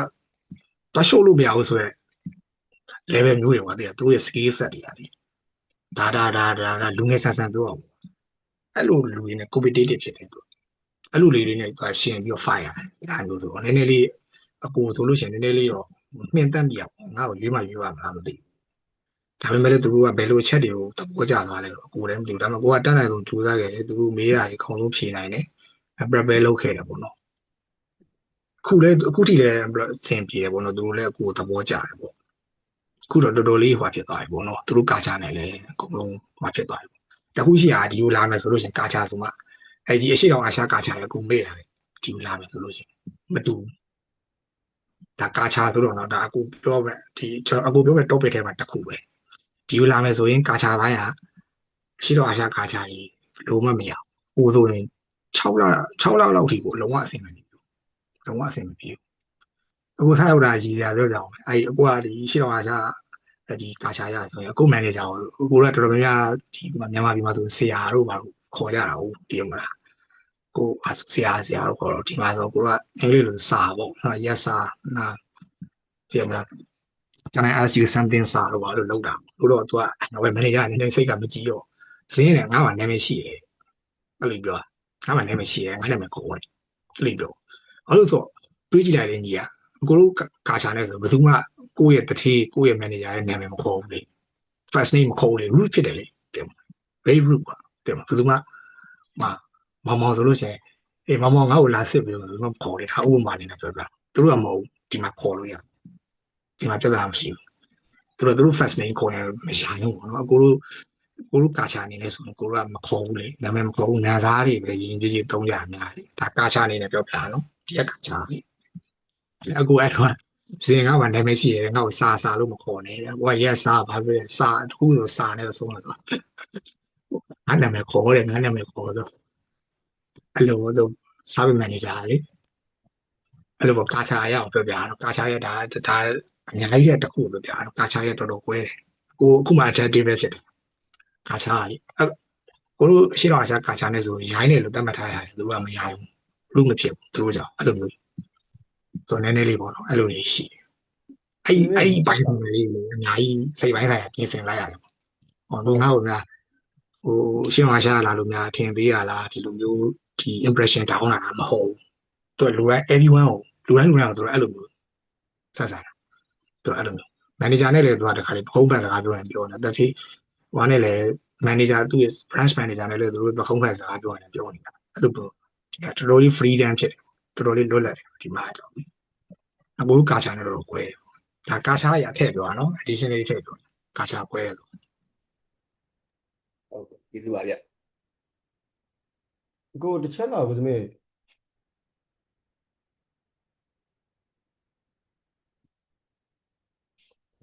ကိုသမီးကြားလားမဟုတ် ရတယ်ကြားတယ် ဟုတ်ကိုကတစ်ချက်တော့သိချင်တာ interview session မှာ interview session ကနာရီဝက်လောက်ကြာလား45မိနစ်လောက်ကြာလားတစ်နာရီလောက်ကြာလားပေါ့တစ်ချက်ရယ်နောက်တစ်ချက်က interview session တွေမှာသူတို့ရဲ့ Aussie standard အရ technical terms တွေအရင်မေးလားဒါမှမဟုတ်ကိုယ့်ရဲ့ဒီ verbally ပဲသူတို့က daily work တွေဘာညာလောက် CV form နဲ့ဟာလောက်နဲ့သူတို့ရှိရ requirement လောက်ကိုပဲမေးသလားပေါ့နော်အဲ့ဒါလေးတွေတစ်ချက်ရယ်နောက် Aussie ထဲမှာအလုပ်လုပ်တော့ pressure အရင်များလားပေါ့ဒါမှမဟုတ် team နဲ့သွားတာလားကိုယ့်ဟာကိုယ်ပဲ hands on job တွေနဲ့ပဲကိုတယောက်တည်းပဲ job တစ်ခုကိုပဲအပြီးတက်ရတာလားပေါ့အရင် pressure များလို့သူကကာချာဘယ်လိုရှိလဲပေါ့အဲ့ဒါလေးတွေသိချင်လို့ဟုတ်ကိုကျေးဇူးပါကို ကောင်းပါလေဒါရန်ကောင်းတဲ့မိကုန်းပါတခြားလူတွေတွေ့လဲ Aussie working culture သိသွားပါဘောနော်သူကဒီမှာတယောက်တည်းလောက်ရတာများတယ်လောက်ကလေဒီမှာလေအလောက်ကအကိုဆိုရင်မနဲ့ရောက်ပြီဆိုရင်အခုနေပေါက်ထဲမှာလောက်က၄-၅ခုလောက်ရောက်နေသူကလေတော့ကတ်တင်နေအခုကအဲ့လိုဒီပြောချင်တာကညီပြောတဲ့မိကုန်းထဲမှာဆိုလို့ရှိရင်သူကတယောက်တည်းလောက်ရတာအခုညီလုံးမတယောက်တည်းကောခုညီလုံးမတယောက်တည်းကောခုနပြောတဲ့ညီပြောဆို pressure များလာဆိုတော့အကိုတို့ကじゃသူက deadline တွေပါတယ် deadline တွေပါတယ်သူကအလုပ်တစ်ခုကိုယ်ထဲမှာလုံငါလုပ်ရှိရဆိုလို့ရှိရင်သူကအဲ့အလုပ်တွေရဲ့ဒီထိတ်တွေမှာအချိန် promise တိုင်းရေးထားတယ်အဲ့တွေမှီအောင်လုပ်ရတယ်ကျွန်တော်အကိုတို့ဆိုရင်မနေ့7 နာရီစပြီကွာမနေ့7 နာရီစပြီဆိုလို့ရှိရင်ဒီက9 နာရီပြီးရမယ်ဒီက10 နာရီခွဲပြီးရမယ်ဒီက17 နာရီခွဲပြီးရမယ်ဒီကအဲ့လိုမျိုးထိတ်မှာရေးထားနည်းနည်း pressure များတယ်ဒါပေမဲ့ကောင်းတာကကြတော့ Aussie ကလေသူ early bird ဖြစ်တဲ့လူတွေပိုကြိုက်တယ်ဒီလား Aussie ကလေအကိုတို့ဆိုအလုပ်ဆိုလို့ရှိရင်7 နာရီစတာပေါ့အကို9 နာရီဝဲလောက်ဆိုစလုပ်မှာဆိုလို့ဒါပြောပြတာသူအဲ့လိုမျိုး early bird ဖြစ်တဲ့လူတွေပိုကြိုက်တယ် Aussie ကလေအဲ့တော့အကိုကအလုပ်တွေစောစောပြီးရကွာဒီလားဒီ7 နာရီမှစတယ်ဆိုလို့ရှိရင်သူအလုပ်က4-5ခုလောက်ညီးပေါက်ထဲမှာရောက်နေဆိုလို့ရှိရင်ဒါမပြီးနိုင်ဘူးဒါပေမဲ့တစ်ခုရှိရချွင်းချက်အနေနဲ့ပေါ့နော်ဒါကတော့တခြားလူတွေလည်းနားထောင်နေတယ်ဆိုတော့ဒါကတယောက်နဲ့တယောက်ဒီဘာတော့ occupation တွေကိုယ့်ရဲ့အလုပ်ကိုင်တွေမတူတဲ့အတွက်အကြောင်းပေါ့ဒါနည်းနည်းတော့ကွဲပြားခြားနားမှုရှိမှာပေါ့ဒါအခုအတွေ့အကြုံကို share ပြတာပေါ့နော်အခုအတွေ့အကြုံတခြားလူတွေအတွက်ကဒီတယောက်နဲ့တယောက်လုံးတဲ့လုပ်ကိုင်တဲ့ပုံတွေတချို့လူကြလည်းဒီ job နဲ့လောက်ရတာမဟုတ်ဘူးဒီလုံးတဲ့ပုံစံတွေပေါ့နော်ဒီ job flow တွေ working flow တွေကနည်းနည်းကွဲတယ်လေအဲ့လူတွေအတွက်ကြတော့ဒီအခုပြောတဲ့ဟာတွေကနည်းနည်းလေးတမျိုးကြီးဖြစ်နေပါပေါ့နော်ဒါမှခုနပြောသလိုပဲဒီမှာက working ကပြိုင်ဆိုင်မှုပြင်းထန်တယ် pressure များတယ်နောက်ကြတော့တယောက်တည်းလောက်ရတာများတယ်သူအဲ့လိုတယောက်တည်းလောက်တဲ့လူလည်းပို့ပြီးတော့သဘောကျတယ်သူကဒီမှာလေကောင်းတာတော့အဲ့ဟာတွေအကုန်လုံးကိုလိုလည်းဒီ resume ထဲမှာရေးထားပြီးသားပဲဟုတ်တယ်မလားဒီပါတော့ pressure high ဟိုဒီပါတော့ pressure တွေအောက်မှာလုံးခံနိုင်တယ်အားတွေပါဆိုကိုလိုလည်းလိုမဟုတ်လေ resume ထဲမှာထည့်ပြီးရေးထားပြီးသားပဲပေါ့အဲ့တော့အဲ့ဟာတွေတော့လည်းသူတို့ကကြည်ပြီးသားပါတခါလေးရောက်လေအဲ့တော့သူတို့ကပြန်ပြီးစစ်တယ်ပေါ့နော်သူကဒီ resume ထဲမှာရေးထားတဲ့အတိုင်းပဲသူတကယ်လုံးရလားတကယ်ရောဟုတ်ရလားတော့သူပြန်ပြီးကြည့်ဒီဟာလေးပြန်ဆိုင်မှုပြင်းထန်တယ်ဒီမှာတော့လေတော်တော်လေး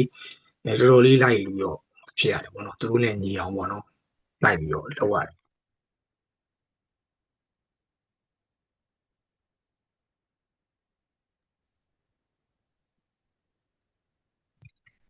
အကိုဟ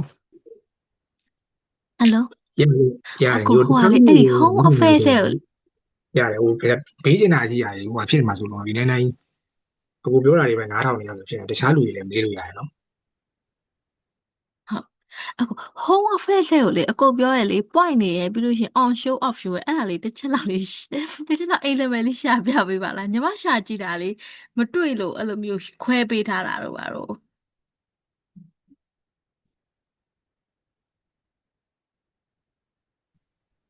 သူကဒီတက်ဆိုင်ရာဒီဘာလို့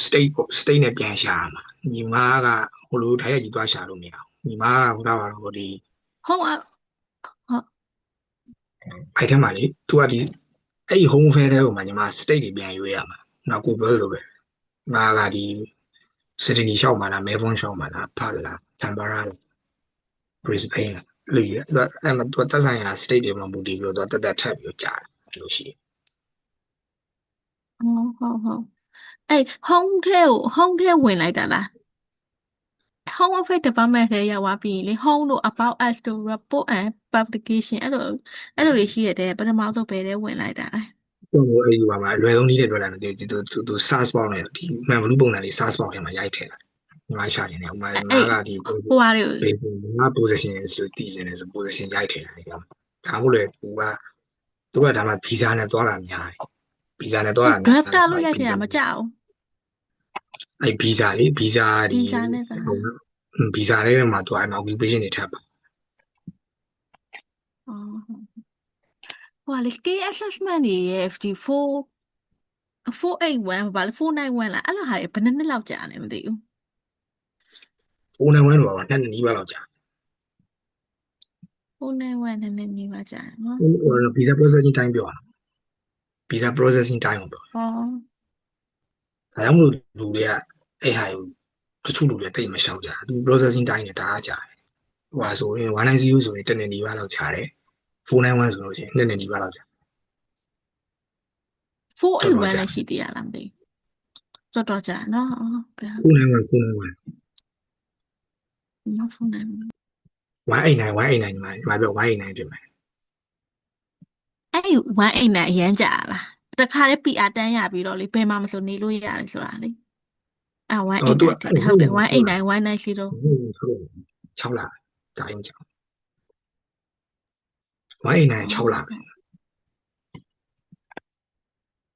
ဟုတ်ကဲ့ကျေးဇူးပါ ဟိုဟာဗာလဲ190နဲ့491တစ်နေ့နဲ့နှစ်နှစ်နီးပါးကြာ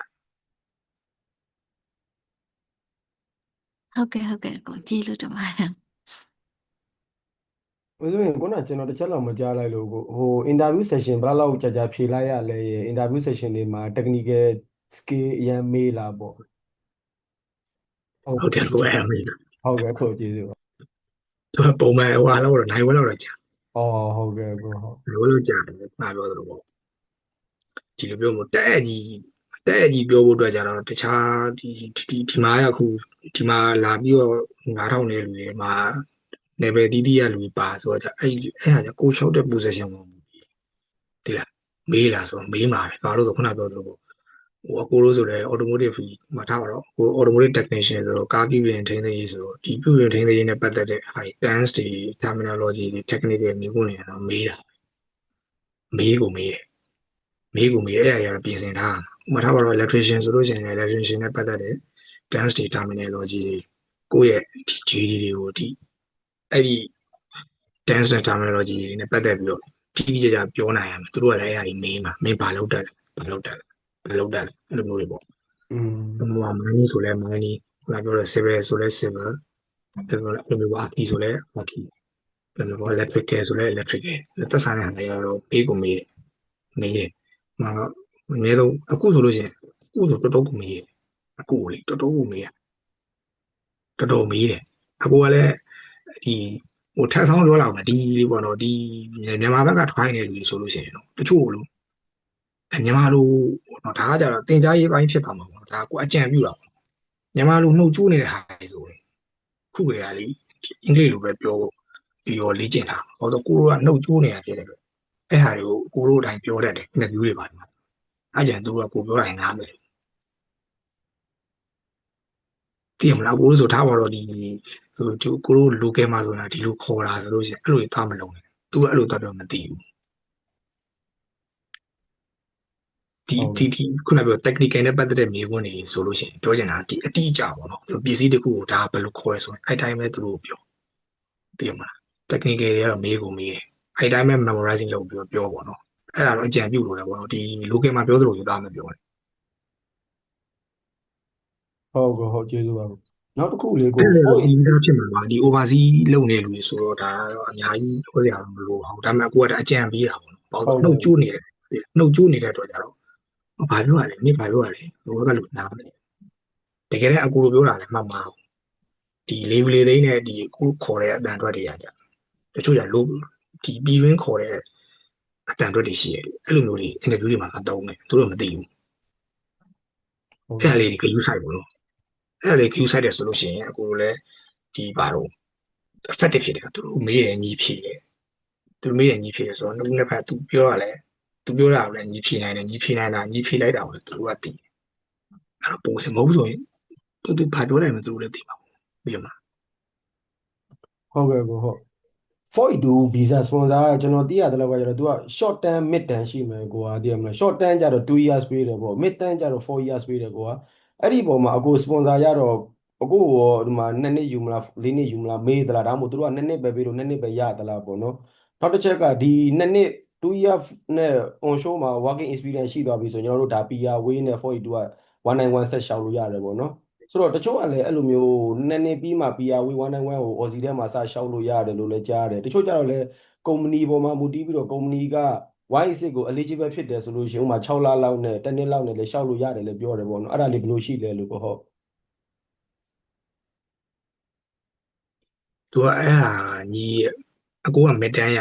အကိုက3နှစ် ဩအခုချက်3နှစ်ရဟုတ် 3နှစ်ပတ်စပို့ပါမှုတည်တယ်အကိုပတ်စပို့ကကြတော့တကယ်နဲ့သူတို့က4နှစ်ပေးခြင်းတယ်သူက4နှစ်ကပေးလို့မရဘူးအကိုပတ်စပို့က3နှစ်ပဲရှိတော့တက်တယ်အဲ့လို ဩအဲ့လိုဖြစ်တာဟုတ်ကဲ့ အဲ့ ဟုတ် လိုဖြစ်တာအဲ့လိုဖြစ်တာအကိုကသူတို့က4နှစ်ပေးခြင်းတယ်အကိုပတ်စပို့က3နှစ်ပေးဆိုတော့3နှစ်ရသွားတာပေါ့ဒါခုနပြောသလို42နဲ့ဒီလာလောက်တယ်ဆိုတော့ခုနပြော2နှစ်နေရင်သူက PR ဒီပါရှောက်ရတယ်ပေါ့နော် PR တန်းရှောက်ရတယ် ဟုတ် နှစ် ကဲ့ နှစ်ပေါ့နံပါတ်ထားတော့လေ2နှစ်နေရင်တော့ PR ရှောက်ရတယ် ဩဟုတ်ကဲ့ဟုတ်ကျွန်တော်အတီကြတော့သူတို့ကဒီစင်ကာပူကနေပဲသူ့အမျိုးသမီးက government အောက်ကနေ national PR sponsor ရsorry 42 sponsor ရသွားပြီးတော့ကုမ္ပဏီကနေပဲသူလောက်တာ6လလောက်ပဲရှိသေးတယ်ကုမ္ပဏီကလည်းအဲ့လို Y6 အတွက်ကို PR way အတွက်ကိုသူတို့ကလည်းကြိုက်လို့ထပ်ပြီးတော့ဟိုရှောက်မယ်ဆိုတော့သူတို့ကလည်းလုပ်ပေးတယ်ပေါ့နော်စာနဲ့ support လုပ်ပြီးတော့အဲ့ဒါသူတို့ကတော့6လလောက်နဲ့အဲ့ sponsor PR way ကိုရှောက်လို့ရတယ်ပေါ့နော်အဲ့ bridging visa လို့ခေါ်တာပေါ့အဲ့ဒီဟာကိုတော့အဲ့ရှောက်ထားတဲ့ကာလလို့ပြောဒါပေမဲ့ဒါကလည်းကုမ္ပဏီပေါ်မူတည်မှထင်တာပေါ့နော်ကျွန်တော်ထင်တာတော့ဟုတ်အဲ့ဒါလေးတော့သိကျင်တာဟုတ်ကဲ့ဟုတ်ကဲ့ သူတို့ခံပြီးမှုတည်ရလေအဲ့ကြောင့်မို့သူကဒီအဲ့ Y6 က employer nomination လို့ခေါ်တာ ဟုတ်တယ် employer မှုတည်တယ် อืม အဲ့ကြောင့်မို့သူကလေအဲ့ကြောင့်မို့ဟိုဒီခုနပြောသလိုဒီအခု42နဲ့နော်မြန်မာပြည်ကနေ try လို့ရတာလေခုနကကိုပြန်ပြောမှတော့မေ့တော့မှ chef တွေပါတယ် chef တွေစပူမူးတွေ nurse တွေပါတယ်ကိုတို့လို automotive technician တွေပါတယ်နောက်ကြတော့ age care တွေ age care တွေဆိုတော့ဂျပန်ဆိုလို့ရှိရင်ဒီပါတော့ဟိုဘာဆောင်းဆောက်တက်ကြီးကိုဆောင်းဆောက်အဲ့လိုမျိုးတွေရှောက်လို့စပွန်ဆာနဲ့မြန်မာပြည်ကနေ try လို့ရ Y6 direct entry ဆိုတာရှိသေးတယ်နော်ကိုစမင်းအဲ့ဒါကလည်း direct PR way ကို overseas သမားတွေလည်းရှောက်လို့ရတယ်ကုမ္ပဏီက eligible ဖြစ်တယ်ဆိုရင်ဒါပေမဲ့အဲ့ကောင် Y6 PR way ဖြစ်တဲ့အတွက်ကို तू က skill assessment တော့ကျင်းနေရှိမှရမှာဘာဖြစ်လို့လဲဆိုတော့ PR way ကို direct DE လို့ခေါ်တဲ့ direct entry ဖြစ်တဲ့အတွက်ကိုကျွန်တော်အဲ့လိုနားလည်ထားတာဒါပေမဲ့ရှားတော့ရှားမယ်တင်တယ်နော် Y6 direct entry ကတော့ အဲမို့ skill assessment လိုနေနေပြရသွားမယ်ဆိုရင်ညာ skill assessment တွေ PDE တွေကလိုလာအလုပ်ပေါ်မှာမူတည်တယ်အဲ့ဒါတွေ ဟုတ်ကဲ့ဟုတ်ကဲ့ ဟိုအကိုပြောသလိုပေါ့ဥမာအခုလည်း482ပဲကွာ482နဲ့ဒီမှာလုပ်နေတဲ့ nurse တယောက်ရဲ့ requirement နဲ့အကိုလည်း482နဲ့ automotive technician လုပ်နေတဲ့ requirement နဲ့မတူကွဲပြားခြားနားမှုရှိ ဟုတ်ကဲ့ကျေးဇူးပါကိုဟုတ်ကဲ့ဟုတ် တခြားလူတွေရောဒီဘာလေးတွေပြောသိကျင်နေတယ်မသိဘူးမေးလို့ရသူပြီးနေမှာလို့သူ ကြည့်တယ်အကို ရှိ ဟိုဟာလေအကိုအလုံးလျှောက်တုံးကလေဘယ် job portal ကိုပေါ့နော်အများဆုံးလျှောက်ခဲ့လဲပေါ့ LinkedIn အပြင်ကိုလေ အဲအခု George Street နဲ့ Indy နဲ့ ဩပြီးတော့လေနောက်တစ်ခုကလေ LinkedIn မှာလေအကိုအဲ့ right to work တို့ပါရွေးတဲ့နေရာမှာပေါ့နော်တခါကြလို့ရှိရင်require visa sponsorship ရွေးလို့မရပဲနဲ့ပေါ့နော်yes or no ပဲဆိုရင်ရောအကိုဘယ်လိုရွေးခဲ့လဲပေါ့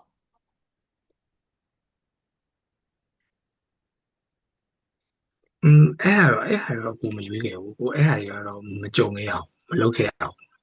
ကိုလျှောက်တော့လေ ဩဟုတ်အဲ့ဒါလေးသိချင်လို့ပါ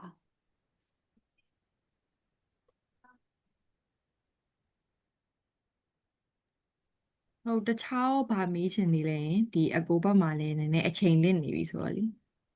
ဗာသိချင်တာလေးပြန်ရှိလဲမသိဘူးနော်အကိုကလေအဲ့လိုမြန်တို့တစ်ခုလောက်မေးကြည့်ချင်လို့လေအကိုအဲ့ဒီခုနကပြောတဲ့482 visa မှာ match ဖြစ်ရမယ့်ဥစ္စာ၄ချက်လား၅ချက်လားမသိဘူးရှိရနော်အဲ့ဟာဆိုရင်အခုလိုမျိုးမြန်တို့ဒီဟာဆိုရင်offshore တွေကအကုန်တော်တော်များများ try နေရလေနော်အဲ့ဆိုရင် offshore ဖြစ်တယ်ပြီးတော့အကိုပြောတဲ့ sector ၅ခုတည်းကမဟုတ်ဘူးဆိုရင်ဒီ482မဟုတ်ဘဲနဲ့အခြား visa line ကိုသွားရမှာပေါ့အဲ့လိုလားဟုတ်တယ်ဟုတ်တယ် Okay chance မရှိရတော့မဟုတ်ဘူး482ကိုပဲအစင်မပြေတာတခြား visa line နဲ့သွားအဲ့လိုမျိုးသူကအဆင်မပြေအောင်သူကအဲ့လိုပေါ့ခုနကအကိုပြောသလိုပေါ့ဒီသူက occupation မှာမူတည်ဗီဇာကြီးကွဲသွားတယ်ဒီ onshore ဗီဇာကြီးတော်တော်များများ sponsor ဗီဇာတွေများများတယ်အဲ့တော့သူက sponsor ဗီဇာတွေကြတော့ဒီ occupation ကသူကတတ်မှတ်လိုက်တော့ကြတော့သူကအဲ့၅ခုလောက်ပဲရှိတယ်၅ခု6ခုလောက် mining နဲ့ပါတယ် mining နဲ့ပါတယ်အဲ့လိုဖြစ်တော့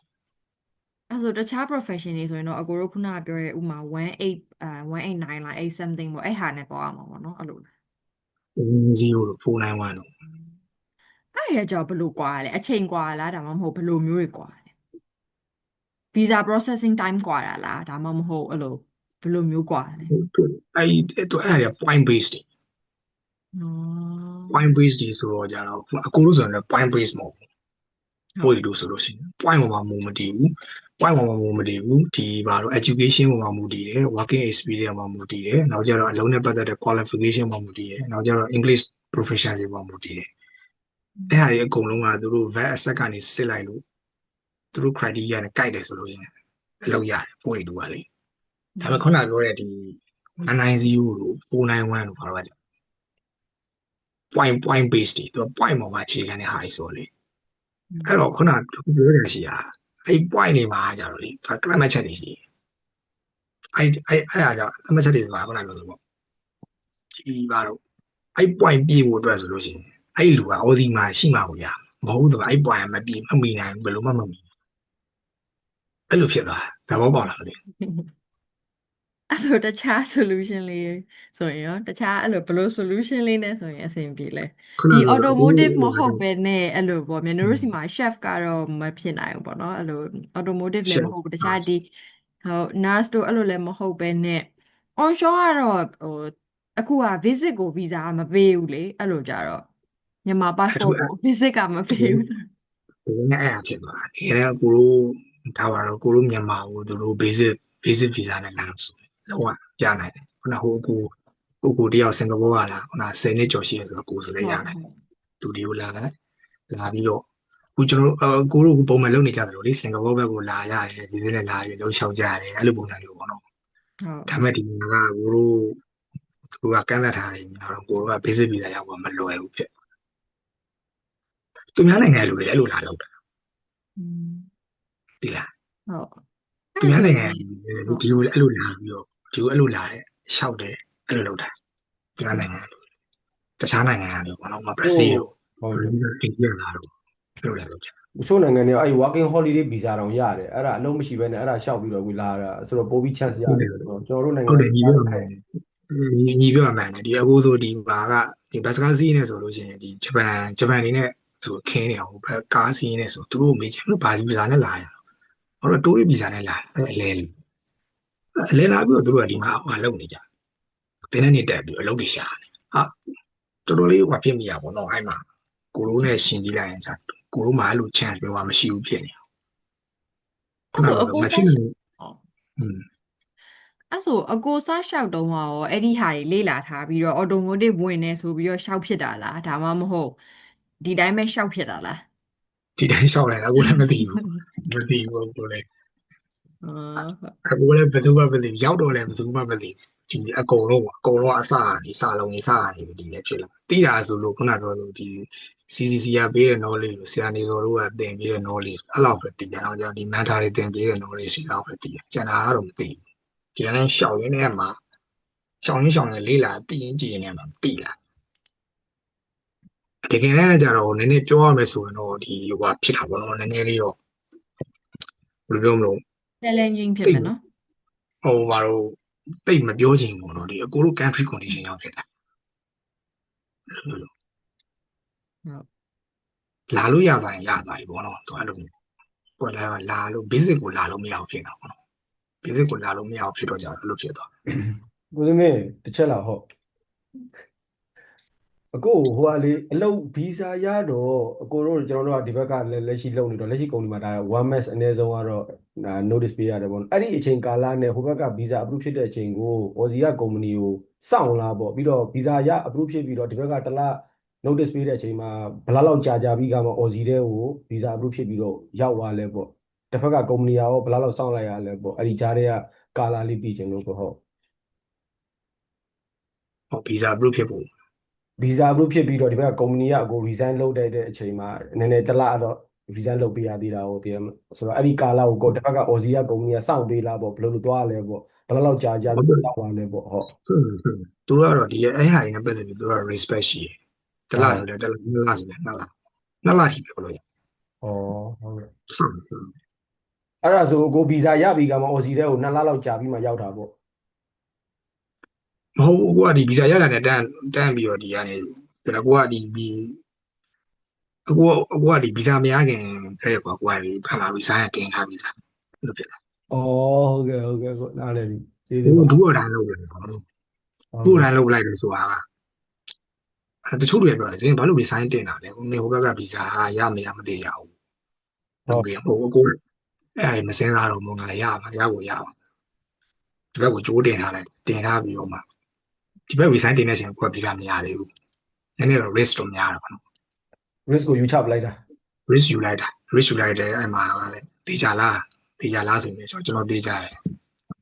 တေချာ ဟုတ်ကဲ့ ဒီဘက် employer တေချာလားဘောနော် local employer ကလည်းဟောတော့ visa မရသေးပဲနဲ့ resign တင်တော့အကြောင်းလေးတကယ်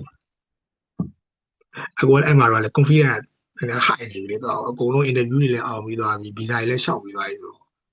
ရကိုရတယ်ကွာဆိုစိတ်ကဝင်သွား visa တင်လိုက်တယ် ကိုဗီဇာစပြီးတော့ interview အောင်လို့ offer တွေရပြီး contract တွေရပြီးဆိုပြီးတော့ဗီဇာတင်ဖို့အတွက်ကို document တွေစပြင်ဆင်တာနဲ့ဒီ medical checkup တို့ police certificate တို့တင်တာဒီ prepare လုပ်တာတွေနဲ့ဗီဇာ approve ဖြစ်တဲ့ဒီဆိုရင်1လလောက်ကြာလား2လလောက်ကြာလား3လလောက်ကြာလားကို ဟိုအမှာဆိုတော့ဟိုလောက်ကြာတယ်တလလောက်ပဲကြာ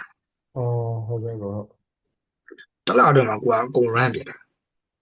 လူတို့တော်တော်ပြိုင်သွားတာတလကိုနည်းနည်းလေးစုံးတယ်ဟိုရန်ကုန်လည်းသွားရတယ်ဆေးလည်းဆေးရတယ်ဆေးရရန်ကုန်သွားဆေးသူတော်တော်လေးပြိုင်သွားတယ်စားရနေလိုက်စုပါတော့ဘာလို့လဲဆိုတလလေးတင်နေတော့ကြုတ် နောက်တစ်ခုကအကိုခုနဟိုဒီ job ကိုရတော့6 year experience နဲ့မြန်မာပြည်ကလုပ်ငန်းအတွေ့အကြုံနဲ့ရတော့အဲ့ဒီစာရွက်စာတမ်းတင်တော့6နှစ်စလုံးစာကိုအကိုတင်ရလားဒါမှမဟုတ်အဖြူရစာလောက်ပဲတင်ရလားဘယ်လိုတင်ရလဲ တို့ရောဒီလေအဲ့ကြောင့်တခုကိုထားတော့ရတယ်နော် resume ထဲမှာတော့ဒီ Aussie ကို find တယ်ဆိုလို့ရှိရင်တော့အဲ့အထောက်အထားအမှတ်မှန်တယ်တော့မရှိနဲ့သူကအကုန်တောင်းတာအဲ့ဒီဟာ ဟုတ် ထားပါတော့ညီကဒီမှာထားပါဒီ company မှာ3နဲ့တုံးမှာပဲတော့ဒီ company မှာ3နဲ့ဒီ company မှာ9နဲ့ဆို8နဲ့ဆိုတော့ကြည်တာအဲ့အချက်လည်းတောင်းတော့ပေးရဲဆိုအဲ့မှာ3နဲ့လောက်ခဲ့ရဆိုလို့ရှိရင်လည်းအဲ့မှာအဲ့ employment letter ပေးနောက်ဆုံးရတဲ့ pay slip ပြအဲ့လိုမျိုးသူအကုန်လိုက်ပြီးတော့ကုန်လိုက်စစ်တာသူအဲ့တော့တခုရှိတာတကယ် reality မဟုတ်ဘဲနဲ့ resume ရတော့အမေကြီးနေအဲ့ကြရင်သူကစားစားလည်းလူသေးတယ်ဆိုပြီးတော့တောင်းနေမှာတဲ့ အကိုတော့ဒီ6နှစ်စာစလုံးအကိုတင်ရလားဒါမှမဟုတ်5နှစ်စာပဲတင်ရလား payslip တွေ ကိုကဒီ6နှစ်လုံးမှာကိုက employer နှစ်ခုလည်းပဲချိန်နေတာဆိုကိုကအဆင်ပြေ employer အများကြီးလည်းမချိန်ဘူးနှစ်နှစ်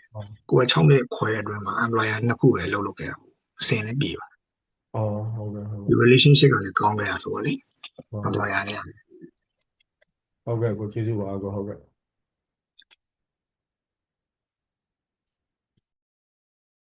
ဟုတ်ကျေးဇူးပါအဲ့ဆိုအကိုရောတခြားဘာမှာဂျင်နာလေးရှိတယ်ပေါ့နော်ဒီ family ရဲ့ဘက်ကိုပြီးတော့နောက်ထပ်တစ်ခုဟိုဟာလေးကကြတော့အကိုရဲ့ resume လေးမြန်တို့ကိုတစ်ဆင့် share ပေးပေါ့နော်မြန်တို့ကနေမှတစ်စင်ပြန် share ပေးလိုက်ရတယ်ဒါမှမဟုတ်အကိုပဲ direct ဒီ all family ထဲမှာ share ပေးလိုက်လေရတယ်ပေါ့နော်ဘာလို့လဲဆိုတော့ refer ကြည့်ချင်တဲ့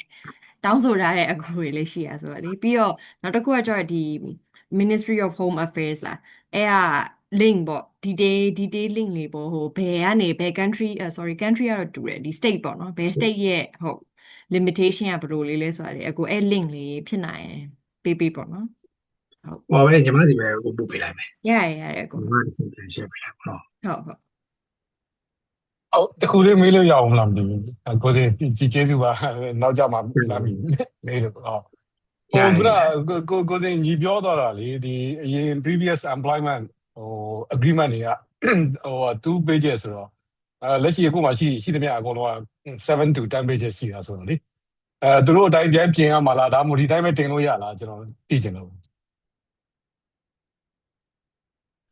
ဒီဟိုလား employment letter ဟုတ်တယ်သူကဒီ format သူတို့ format ထဲဝင်နေဆိုရင်တော့ပြင်ကြမလို့ပါခုနအကိုပြောသလိုပေါ့အကိုတို့ဒီမြန်မာဘက်ကတော်တော်များများ employment letter ပေးရဆိုလို့ရှိရင်ခုနအကိုပြောသလိုမောင်ဘယ်လိုမဘယ်လိုကိုမျိုး ဟို မတားရ အကို employment letter တွေကိုဟိုတော့စင်ကာပူပါအဲ့ဒါကြောင့်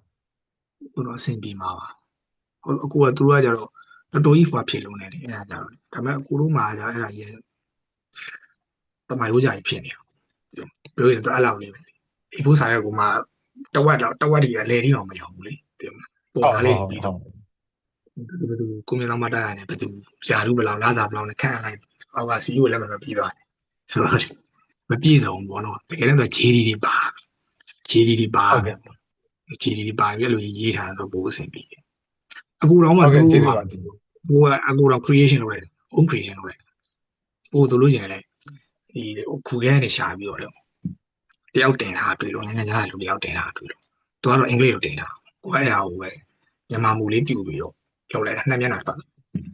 အဲ့လိုအဓိကတော့ JD ပါဖို့လိုတာရတယ်ဟုတ်ကျေးဇူးပါကိုစေတခုလောက်အခု482နဲ့ကျွန်တော်တို့က Aussie ထဲမှာရပြီးလို့မှအဲ့ဒီ sponsor အောက်မှာ2 year လောက်ရမဲ့အခြေအနေတစ်ခုမှာလုံနေနေဒီ company မှာလုံနေစဉ်တော့တွင်မှာဥပမာ5-6လလောက်ပဲဖြစ်လို့နောက် company တစ်ခုကို join လို့482ထပ်ရတယ်ဆိုရင်အဲ့ဒီ482 approve ဖြစ်မှာနောက် company မှာလုံခွင့်ရှိတာလားပေါ့နော်ဒါမှမဟုတ်လက်ရှိတဲ့482နဲ့ပဲသွားရတာလားတစ်ချက်ရဲ့ကျွန်တော်သိရတဲ့လောက်ကAussie မှာလုတ်ပြီးလို့အလုပ်ရပြီဆိုရင်ဒီ482အောက်မှာရပြီဆိုလို့ရှိရင်ဥပမာကိုကထွက်ရင်တော့၎င်းကို company ကမကြိုက်လို့ termination လုပ်ရင်တော့၎င်းအဲ့ဒီရဲ့ sponsor ဟိုဟာပြတ်သွားလားပေါ့ sponsor visa ပြတ်သွားလားရင်နောက်တစ်ခုကသိချင်တာကအဲ့ဒီဟာကအဲ့ဒီကို termination လုပ်လိုက်ပြီဆိုလို့ရှိရင်ကျွန်တော်သိရတဲ့လောက်က6လရတယ်ပေါ့နော်6လဆိုရက်ပေါင်း180ပေါ့ဆိုတော့အဲ့ဒီ6လအတော်တင်းတော့မှနောက်လို့တစ်ခုမရမနေပြန် try ရမှာပေါ့လားဘယ်လိုလေးရှိလဲပေါ့အဲ့လက်ရှိအခြေအနေတွေဟုတ်ကိုကျေးဇူးပါပေါင်းပါတယ်ဒီမိကုန်းကလည်းဘာလို့ဒီ482ကဟုတ်တယ်သူကဒီအခုဆိုလို့ရှိရင်3 year ပါ3 year နဲ့သူက sponsor နဲ့ခေါ်တာဟုတ်ရောအဲ့တော့အခုဆိုလို့ရှိရင်ပြောင်းလို့မရ3 year မပြည့်မချင်းကိုကဒီအခုဆိုကိုက4 company မှာဟုတ်မှာဆိုလို့ရှိရင်ပြောင်းလို့မရဘူးသူတို့စီ3 year ပြည့်ရရှိလောက်ရမယ်ဒါပေမဲ့ change တစ်ခုရှိတယ်ဘာလို့ဆိုတော့ဒီကင်းလို့ခွင့်ရှိတဲ့ occupation တွေဆိုတက်ရှိတယ်ဒီလားအဲ့ဟာကြတော့ဒီဟွာတွေမှာဒီဘာတော့စေးပဲဆိုင်ရာတွေများတယ်ကိုကြည့်တော့ကောလေဥမာ GP တို့ general practitioner တို့တခြားဒီ specialist တွေတို့ပေါ့နော်ဒီစေးပဲဆိုင်ရာတွေများတယ်ကိုကြည့်လိုက်တာအဲ့လိုလေစေးပဲဆိုင်ရာတွေများတယ်ဒီအဲ့ဒီဘိုင်းတွေတော့သူကင်းလို့ခွင့်ရှိတယ် position တွေပါတယ်အခုတို့ကြတော့ကင်းလို့ခွင့်ရှိတဲ့ position တွေမပါဘူးအဲ့တော့ကင်းလို့ခွင့်ရှိရမရှိဘူးဆိုတာဘာကိုပြောရအောင်ဆိုမှာလုံးရှင်ကညီကိုစပွန်ဆာနဲ့3နှစ်ခေါ်ရဲဆိုလို့ရှိရင်ညီကကင်းလို့ခွင့်မရှိဘူးဆိုလို့ရင်အဲ3နှစ်မပြည့်မချင်းအဲဒီ employer မှာလုပ်ကင်းလို့ခွင့်ရှိရဲဆိုလို့ရှိရင်ချွေလို့ရတယ်အဲ့တော့ကင်းလို့ခွင့်ရှိရဲမရှိဘူးဆိုတာကလည်းစစ်လို့ရတယ်ငါရဲ့အလုပ်ကိုင်ကဒီကင်းလို့ခွင့်ရှိရဲဟိုထဲမှာပါလားပေါ့ list ထဲမှာပါလားပေါ့အဲ့ဒါလည်း website ထဲမှာစစ်လို့ရအခုကတော့မပါဘူးအခုကတော့ဒီ4မှာ3နှစ်ကိုတစ်နှစ်ခွဲရှိသွားပြီ4မှာ 3နှစ်ပြအောင်လုပ်ကိုကတော့ကင်းလို့ခွင့်ရှိတယ်မှာပါ ဟုတ်ကဲ့တကယ်လို့များအဲ့လိုကုမ္ပဏီက termination လုပ်လိုက်လို့6လ180ရက်ပေါင်းရတဲ့ထောက်ထဲမှာဆိုရင်နောက်ကုမ္ပဏီမရမနေပြန်ရှာရမှာပေါ့အဲ့လိုလားပေါ့ပြီးတော့လည်းအချိန်လေးနဲ့ အဲ့ဒါတော့ ဘယ်လိုရှိလဲပေါ့ရနိုင်မရနိုင်လေးတွေလက်ရှိအနေထားရ ဟုတ်တယ်ဟုတ်တယ်ညီပြောတဲ့ရက်တီချာတိုင်းရှားမှာပေါ့ဘာလို့ဆိုဒါမဲ့ခုနကပြောဒီမှာရသွားပြီဆိုလို့ရှိရင်တော့ အခက်အခဲတွေရောဘယ်လိုရှိလဲ မရှိတော့ဘူးနောက်တစ်ခုရဘူးခုနကပြောသလိုပဲတာကြီးလည်းကိုလည်းမဟုတ်လေဒီဘက်ကလာခဲ့တာဆိုတော့တာကြီးလည်းမရွေးချယ်တဲ့လူဆိုတော့ရပါတော့ဒီမှာလည်းလုံးသက်လည်းရသွားပြီဆိုတော့ကြတော့လေ ဟုတ်ကဲ့ ဒီမှာလုံးသက်ရသွားပြီဆိုတော့ကြနောက်တစ်ခုထက်ရှာဖို့မလို့မခက်တော့အခုမြင်ပြောပြခက်တော့အနေနဲ့ဘာဒီ opportunity လေးတွေတို့ salary လေးတွေတော့ကွဲပြားတာရှိမှာပေါ့ အခုဆိုရင်ကျွန်တော်တို့အခုတို့ကြတော့ဒါနှစ်2 year sponsor ပြီးသွားလို့ရှိရင် PR way က wine စစ်သွားမှာလား wine သွားမှာလား 3နှစ်ဟို ဟုတ်ဒါမဲ့ဟိုကျွန်တော်ဆိုတာဟို PR way process ကိုစလျှောက်လို့ရတာလေနှစ်လောက်လုံးသက်ရှိတယ်ဆိုရင်စာလုံးမှာsorry Aussie မှာစလျှောက်လို့ရပြီဆိုတော့အဲ့ကောင်က wine စစ်ကိုကူးရမှာလား191ကိုကူးရတာလားလို့အခု wine စစ် wine စစ်နော်အဲ့ဒါကြတော့အခုတို့ကုမ္ပဏီက wine စစ်ကို eligible ဖြစ်လားကုမ္ပဏီက support နဲ့သွားရမှာလားကိုကပဲလျှောက်ရတယ် အဲ့ဟာကြတော့ဒီ company ပေါ်မှာမူတည်တယ်တချို့ company တွေက prefer ဖြစ်တယ်ဆိုလို့ရှိရင်ညီကိုတို့က supporting ပေးတယ်မဟုတ်ဘူးဆိုကိုကသာပြောအောင် အဲ့ဒါတွေကရော interview session တွေမှာသူတို့မေးကြည့်လို့ရလား အဲ့လိုတွေတော့မေးမကြည့်သင့်ဘူးဟုတ်ဒါရသိနေတယ် ဟုတ်ကဲ့ ကိုကတော့ဒီမှာလုံနေနေသိနိုင်တယ်တော့ကျွန်တော်ချင်းချင်းနဲ့ဒီမှာလည်းအကုန်လုံးကဗီဇာတွေနဲ့လုပ်နေလို့ဆိုတော့ကိုယ့်ရဲ့လုပ်ဖို့ခံဖက်တွေတစ်စင်နဲ့သိနိုင်တယ်အဲ့ဒါကျတော့ဒီ root ဖြစ်သွားတယ်တော့မမေးအပ်ဘူး interview မှာ ဟုတ်တိရတယ်လို့ကိုက Aussie ရဲ့ culture ကဥပမာကျွန်တော်တို့စာလုံးဆိုရန် pressure များတယ်ကိုကတည်ရမှာ group ထဲမှာလည်းစာလုံးကလူတွေအများကြီးရှိမှာဘူးကျွန်တော်တို့ဆို10နှစ်ကျော်လောက်လုပ်ခဲ့ပြီးသွားပြီဒါတော့ကျွန်တော်လှုပ်ရှာနေ10နှစ် experience နဲ့ကိုကျွန်တော်ရှာနေတာကျွန်တော်73နှစ်14နှစ်နဲ့ကျွန်တော်ရှာနေမှာမဟုတ်ရပါတယ် interview တွေလည်းအဲ့လိုမျိုးကိုဆိုတော့ဟိုမှာကတိရတယ်လို့ Aussie culture ကြတော့ဥပမာ manager တို့ဘာလို့ကျွန်တော်အခုပြောသလိုပေါ့နော်ဟိုနာမည်ပဲဒဲခေါ်လို့ရတယ်ကိုကျွန်တော်တို့ရှိမှာဆိုနာမည်ခေါ်လို့တော့မရဘူးပေါ့နော်တဘောတကူboss တို့ဘာလို့ရှောက်ခေါ်နေရတာတည်ရမှာအခြေအနေရဆိုတော့သူတို့ရှိမှာတည်ရတယ်လို့အဲ့လိုကိုမလုပ်ချင်ဘူးဆိုရင်လည်း no လို့ရဲရဲဝံ့ပြောလို့ရတယ်ဆိုတဲ့ culture မျိုးရှိတာတို့တည်ရမလားကို OD မလုပ်ချင်လည်းမစင်းနိုင်ဘူးဆိုတဲ့အကြောင်းပေါ့နော်တချို့ဆိုလို့ချင်းတည်တာ manager တွေကိုယ်တိုင်ကမင်းဒီလုပ်ချင်ဆိုအလုပ်ချင်လို့မင်း OD တာ overtime တွေမစင်းနဲ့ manager ကိုယ်တိုင်ကနားခိုင်းတာမျိုးတွေကြားရတယ်ပေါ့နော်အဲ့လိုမျိုးလေးတွေရှိလားပေါ့ဟုတ်ဘယ်လိုရှိလဲပေါ့ ဒီမှာမရှိဘူးညီဒီမှာတော်တော်လေးကိုလွတ်လပ်တယ် ဟုတ်တယ် ကိုတော့မှ unbelievable ပါမယုံနိုင်ဘူးကိုအာရှကတော်တော်ခွာတယ်အခုဆိုရင်ကိုတွေ့ဆိုလို့ရှိရင်ပြီးခဲ့တဲ့တစ်ပတ်လောက်ကဇင်းနဲ့ကို job controller လာဇင်းနဲ့ငါတို့ကားတွေတအားများနေလို့ကိုကဒီ brand new ကားတွေလည်းကိုကစစ်ရတယ်လေဒီဘာလို့မယုံနေဘူးလေအဲ့လိုစစ်ရတဲ့ G တွေလည်းပါ brand new ကားကြီးအများကြီးရောက်နေလို့ဒီနေ့ညနေ OD ဆင်းပေးပါလားပို့လာလို့ဟုတ်ကိုယ်ကအိမ်ပြောင်းလာတာဆိုလေဟိုငါဘာလို့အဲ job controller လောက်တယ်ငါလို့အိမ်ပြောင်းလာတာမကြသေးလို့နည်းနည်းဒီအသားမကြသေးဘူးလုံးဆရာလေးရှိသေးလို့ဟိုနောက်တစ်ပတ်ဆိုဆင်းပေးနိုင်တယ်ကိုကအဲ့လိုပြောချင်တာအဆင်ပြေတယ်ဒီမှာအဲ့လိုပုံမှန်လေးနဲ့ပြောလို့စိတ်မစိုးသူတို့မဆင်းပေးလို့လည်းစိတ်ဘူးဟုတ်ကဲ့သူ right ဆိုတော့အဲ့ကြောင့်မလို့ဒီမှာကတခုခေါင်းတာသူ right ကို right အကုန်ရှိတယ်အပြည့်အဝရှိတယ်ဒီမှာဟုတ်ကဲ့ပေါ့ဒါမဲ့စကားကိုတော့ရော politely ပြောဖို့တော့လိုအပ်တာပါဟုတ်ကဲ့ပေါ့ဒီမှာတော်တော်လေးအဲ့တခုတော့ကောင်းတယ်အဲ့ဒါလေးတခုတော့လေသူ့ဘက်ကိုပဲကြည့်ရဆိုဟိုမှာဒီလောက်ငယ်သားမို့လို့မပြောရတဲ့စကားလုံးမျိုးဆိုတာမရှိ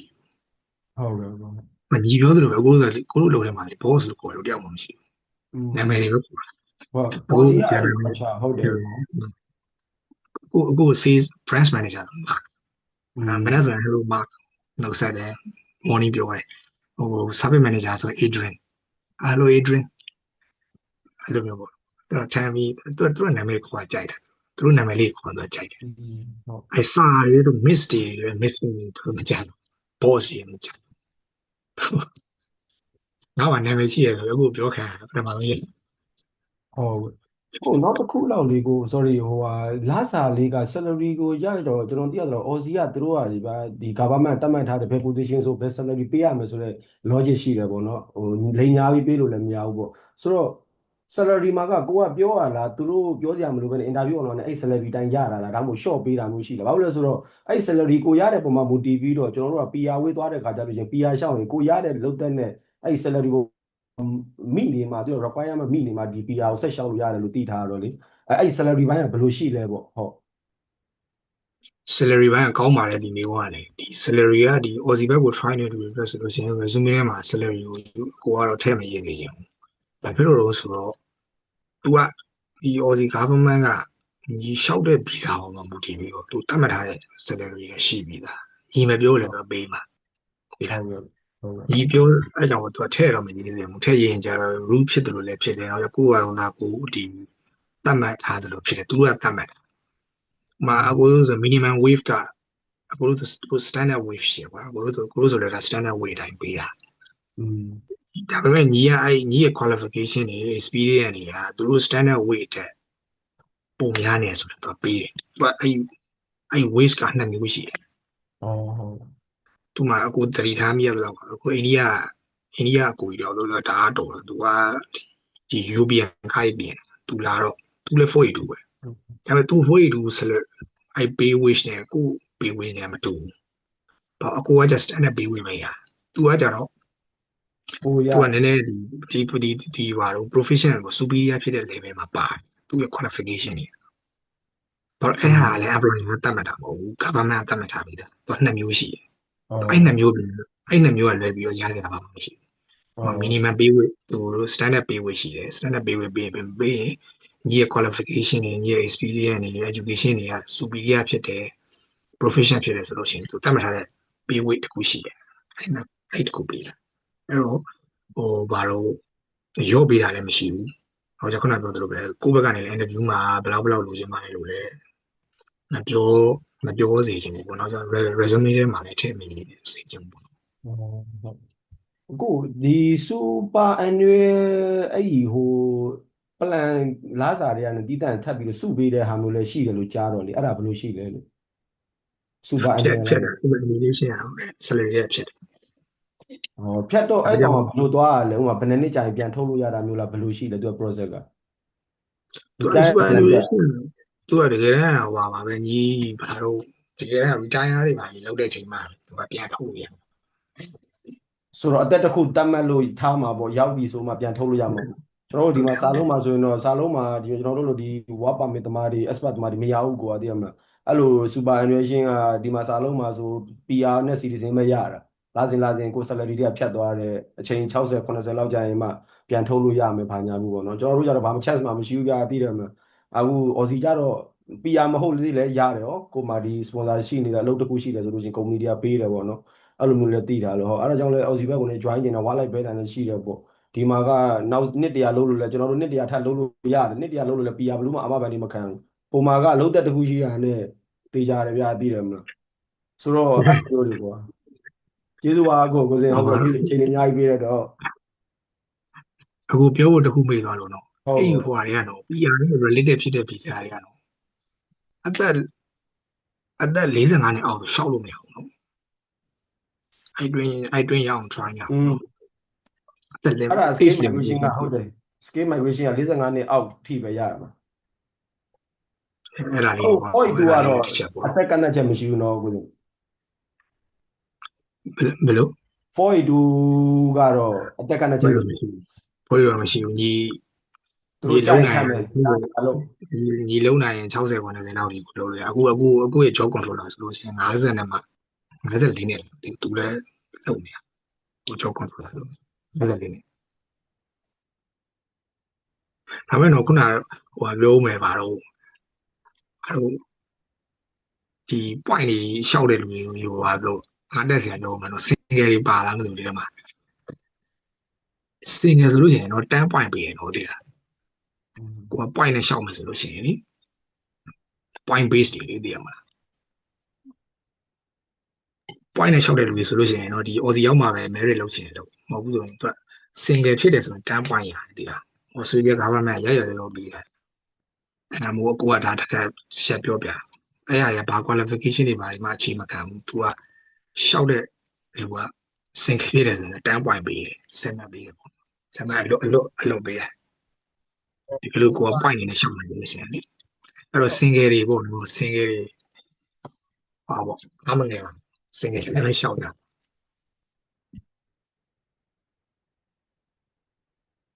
ဟုတ်ကဲ့ကျေးဇူးပါကိုဟုတ်ကဲ့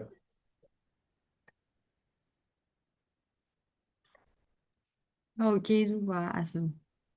အကိုဘာလေးများမှာခြင်းသေးတယ်ဒါမှမဟုတ်တခြားပါရှိသေးတယ် ကျွန်တော်ရှိသေးလားဆိုတာလည်းအခုကျွန်တော်ကြည့်ရရောက်60လောက်ရှိသေးတယ်ကျွန်တော်ဆိုတာအဲ့60တွေကကျွန်တော်လည်းဒါမေးစရာရှိသေးတယ်ဟုတ်ဆိုတချို့လူတွေအတွက် chance က miss ဖြစ်သွားမှာလို့ကျွန်တော်ကြည့်ရအခုရောက်60ရှိသေးတယ်ဒါမေးစရာရှိသေးတယ်မသိဘူးကျွန်တော်နောက်ဆုံးတစ်ခုဖြည့်ပေးမေးစရာရှိသေးတယ်ပေါ့နော်သူလည်းမေးချင်တဲ့လူတွေများရှိနေမလားလို့ ဟုတ်ကဲ့ဒီခုလောက်မေးလို့ရမလားလေ ဟုတ်ကဲ့မေးပါဦး ဟုတ်ကိုကျွန်တော်ကတော့ဘာပေါ့နော်ကျွန်တော်ကတော့ဟို marine mechanical ဘိုင်းနဲ့ပြီးထားရဗျာမြန်မာမှာပါပဲဟိုကျောင်းပြီးတာလည်းမကြသေးပါဘူးဒါပေမဲ့အတွေ့အကြုံကတော့တိတ်မများဘူးပေါ့မများဘူးဆိုတော့ကျွန်တော်စဉ်းစားတာကဒီ Aussie ဘက်မှာကျောင်းတက်ပြီးတော့မှအဲ့ဘက်မှာအလုပ်ရဖို့အလုပ်လျှောက်ဖို့ကြိုးစားမယ်ဆိုလို့ရှိရင်ရောဟိုဖြစ်နိုင်ခြေရှိလားဗျအတွေ့အကြုံမရှိတော့လေ ဒီတရားရခိုင်တော့ပဲတည်ကြတယ်အဲ့ဒါအကောင်းဆုံးလေးလည်းမယ်အဲ့ဒီ information တွေကလူတွေတော်တော်များများဒီမှာလည်းကြောင်းတက်ကြတယ်ခြေတော်မှာရှာကြောင်းတက်ပြီးတော့ဒီလိုပြီးတော့ပြန်ဖိုင်းကြအဲ့ဟာတော့အကောင်းဆုံးပေါ့နော်ကိုကဒီဒါကိုတက်နိုင်နေဆိုလို့ရှိရင်တော့အဲ့ဟာတော့အကောင်းဆုံးဘယ်လိုအလုပ်ရဖို့လဲစင်ပြေတယ် PR လည်းရဖို့လည်းမြင်တယ်ကြောင်းလာတက်မယ်ဆိုလို့ရှိရင်တော်တော်များများအရှိတော်အစားလူတော်တော်များများဒီကိုအဲ့လိုနည်းစနစ်နဲ့လာနေကြတာကြောင်းလာတက်တယ်ပတ်တိုင်းကြောတွေလောက်တယ်ကြောင်းပြီးသွားရင်တော့ PR တွေရှောက်တယ် PR ရသွားပြီဆိုလို့ရင်သူတို့ချက်တဲ့အလုပ်ကနေလိုက်ဘယ်လိုလဲ ဟုတ်ပါကျေးဇူးပါ ကောင်းတယ်နော်အဲ့လိုလုပ်နိုင်ကောင်းတာ ဟုတ်ကဲ့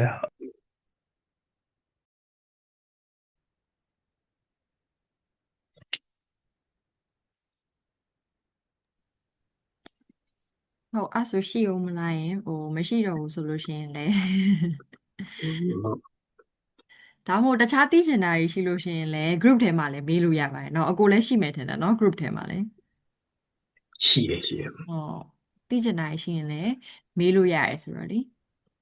ဘယ်ဖြစ်ရင်လည်းဒီကျွန်တော်ဒီအကိုဟိုပေါ့ personal ဒီ Telegram ဟိုကနေလာမေးလို့တော့ group ရဲကြတော့ပြောထားတယ် daily ပြောထားတယ်မရကြလေအဲ့ရနေလာမေးလို့လည်းရတယ်မြင်ချင်း ဟုတ်ကျေးဇူးပါအကိုအဲ့ဆိုတနားခွဲလားဟလားနှစ်ခွဲလားတစ်ခွဲလားမသိ တနားခွဲတော့မှာ ဘူးဟောတနားဟုတ်ကျေးဇူးပါအကိုအချိန် ရတယ်မနေ့ကလည်း holiday ဆိုတော့ကိုတို့ကဒီ Easter day ဆိုတော့ Easter day ပိတ်တာ ဩ